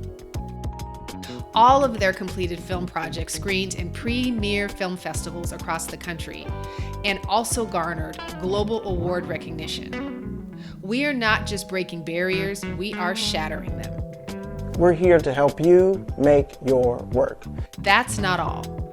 Our pipeline development partnerships with established networks and streamers are helping to further diversify employment in the industry from a socioeconomic, regional, and diversity perspective. It's been an awesome experience to get the support that I needed as a new producer to make it through the project. Through a partnership with Netflix, 2 BTFC members, Latasha Mercer and Elise St. Perot, were awarded script development deals to hone their projects with Netflix executives and participate in a showrunner training lab. Our partnership with Aspire TV gave 32 of our members the opportunity to screen their films to millions of homes across the country. With this exposure, each of these members can now say their work has aired on television.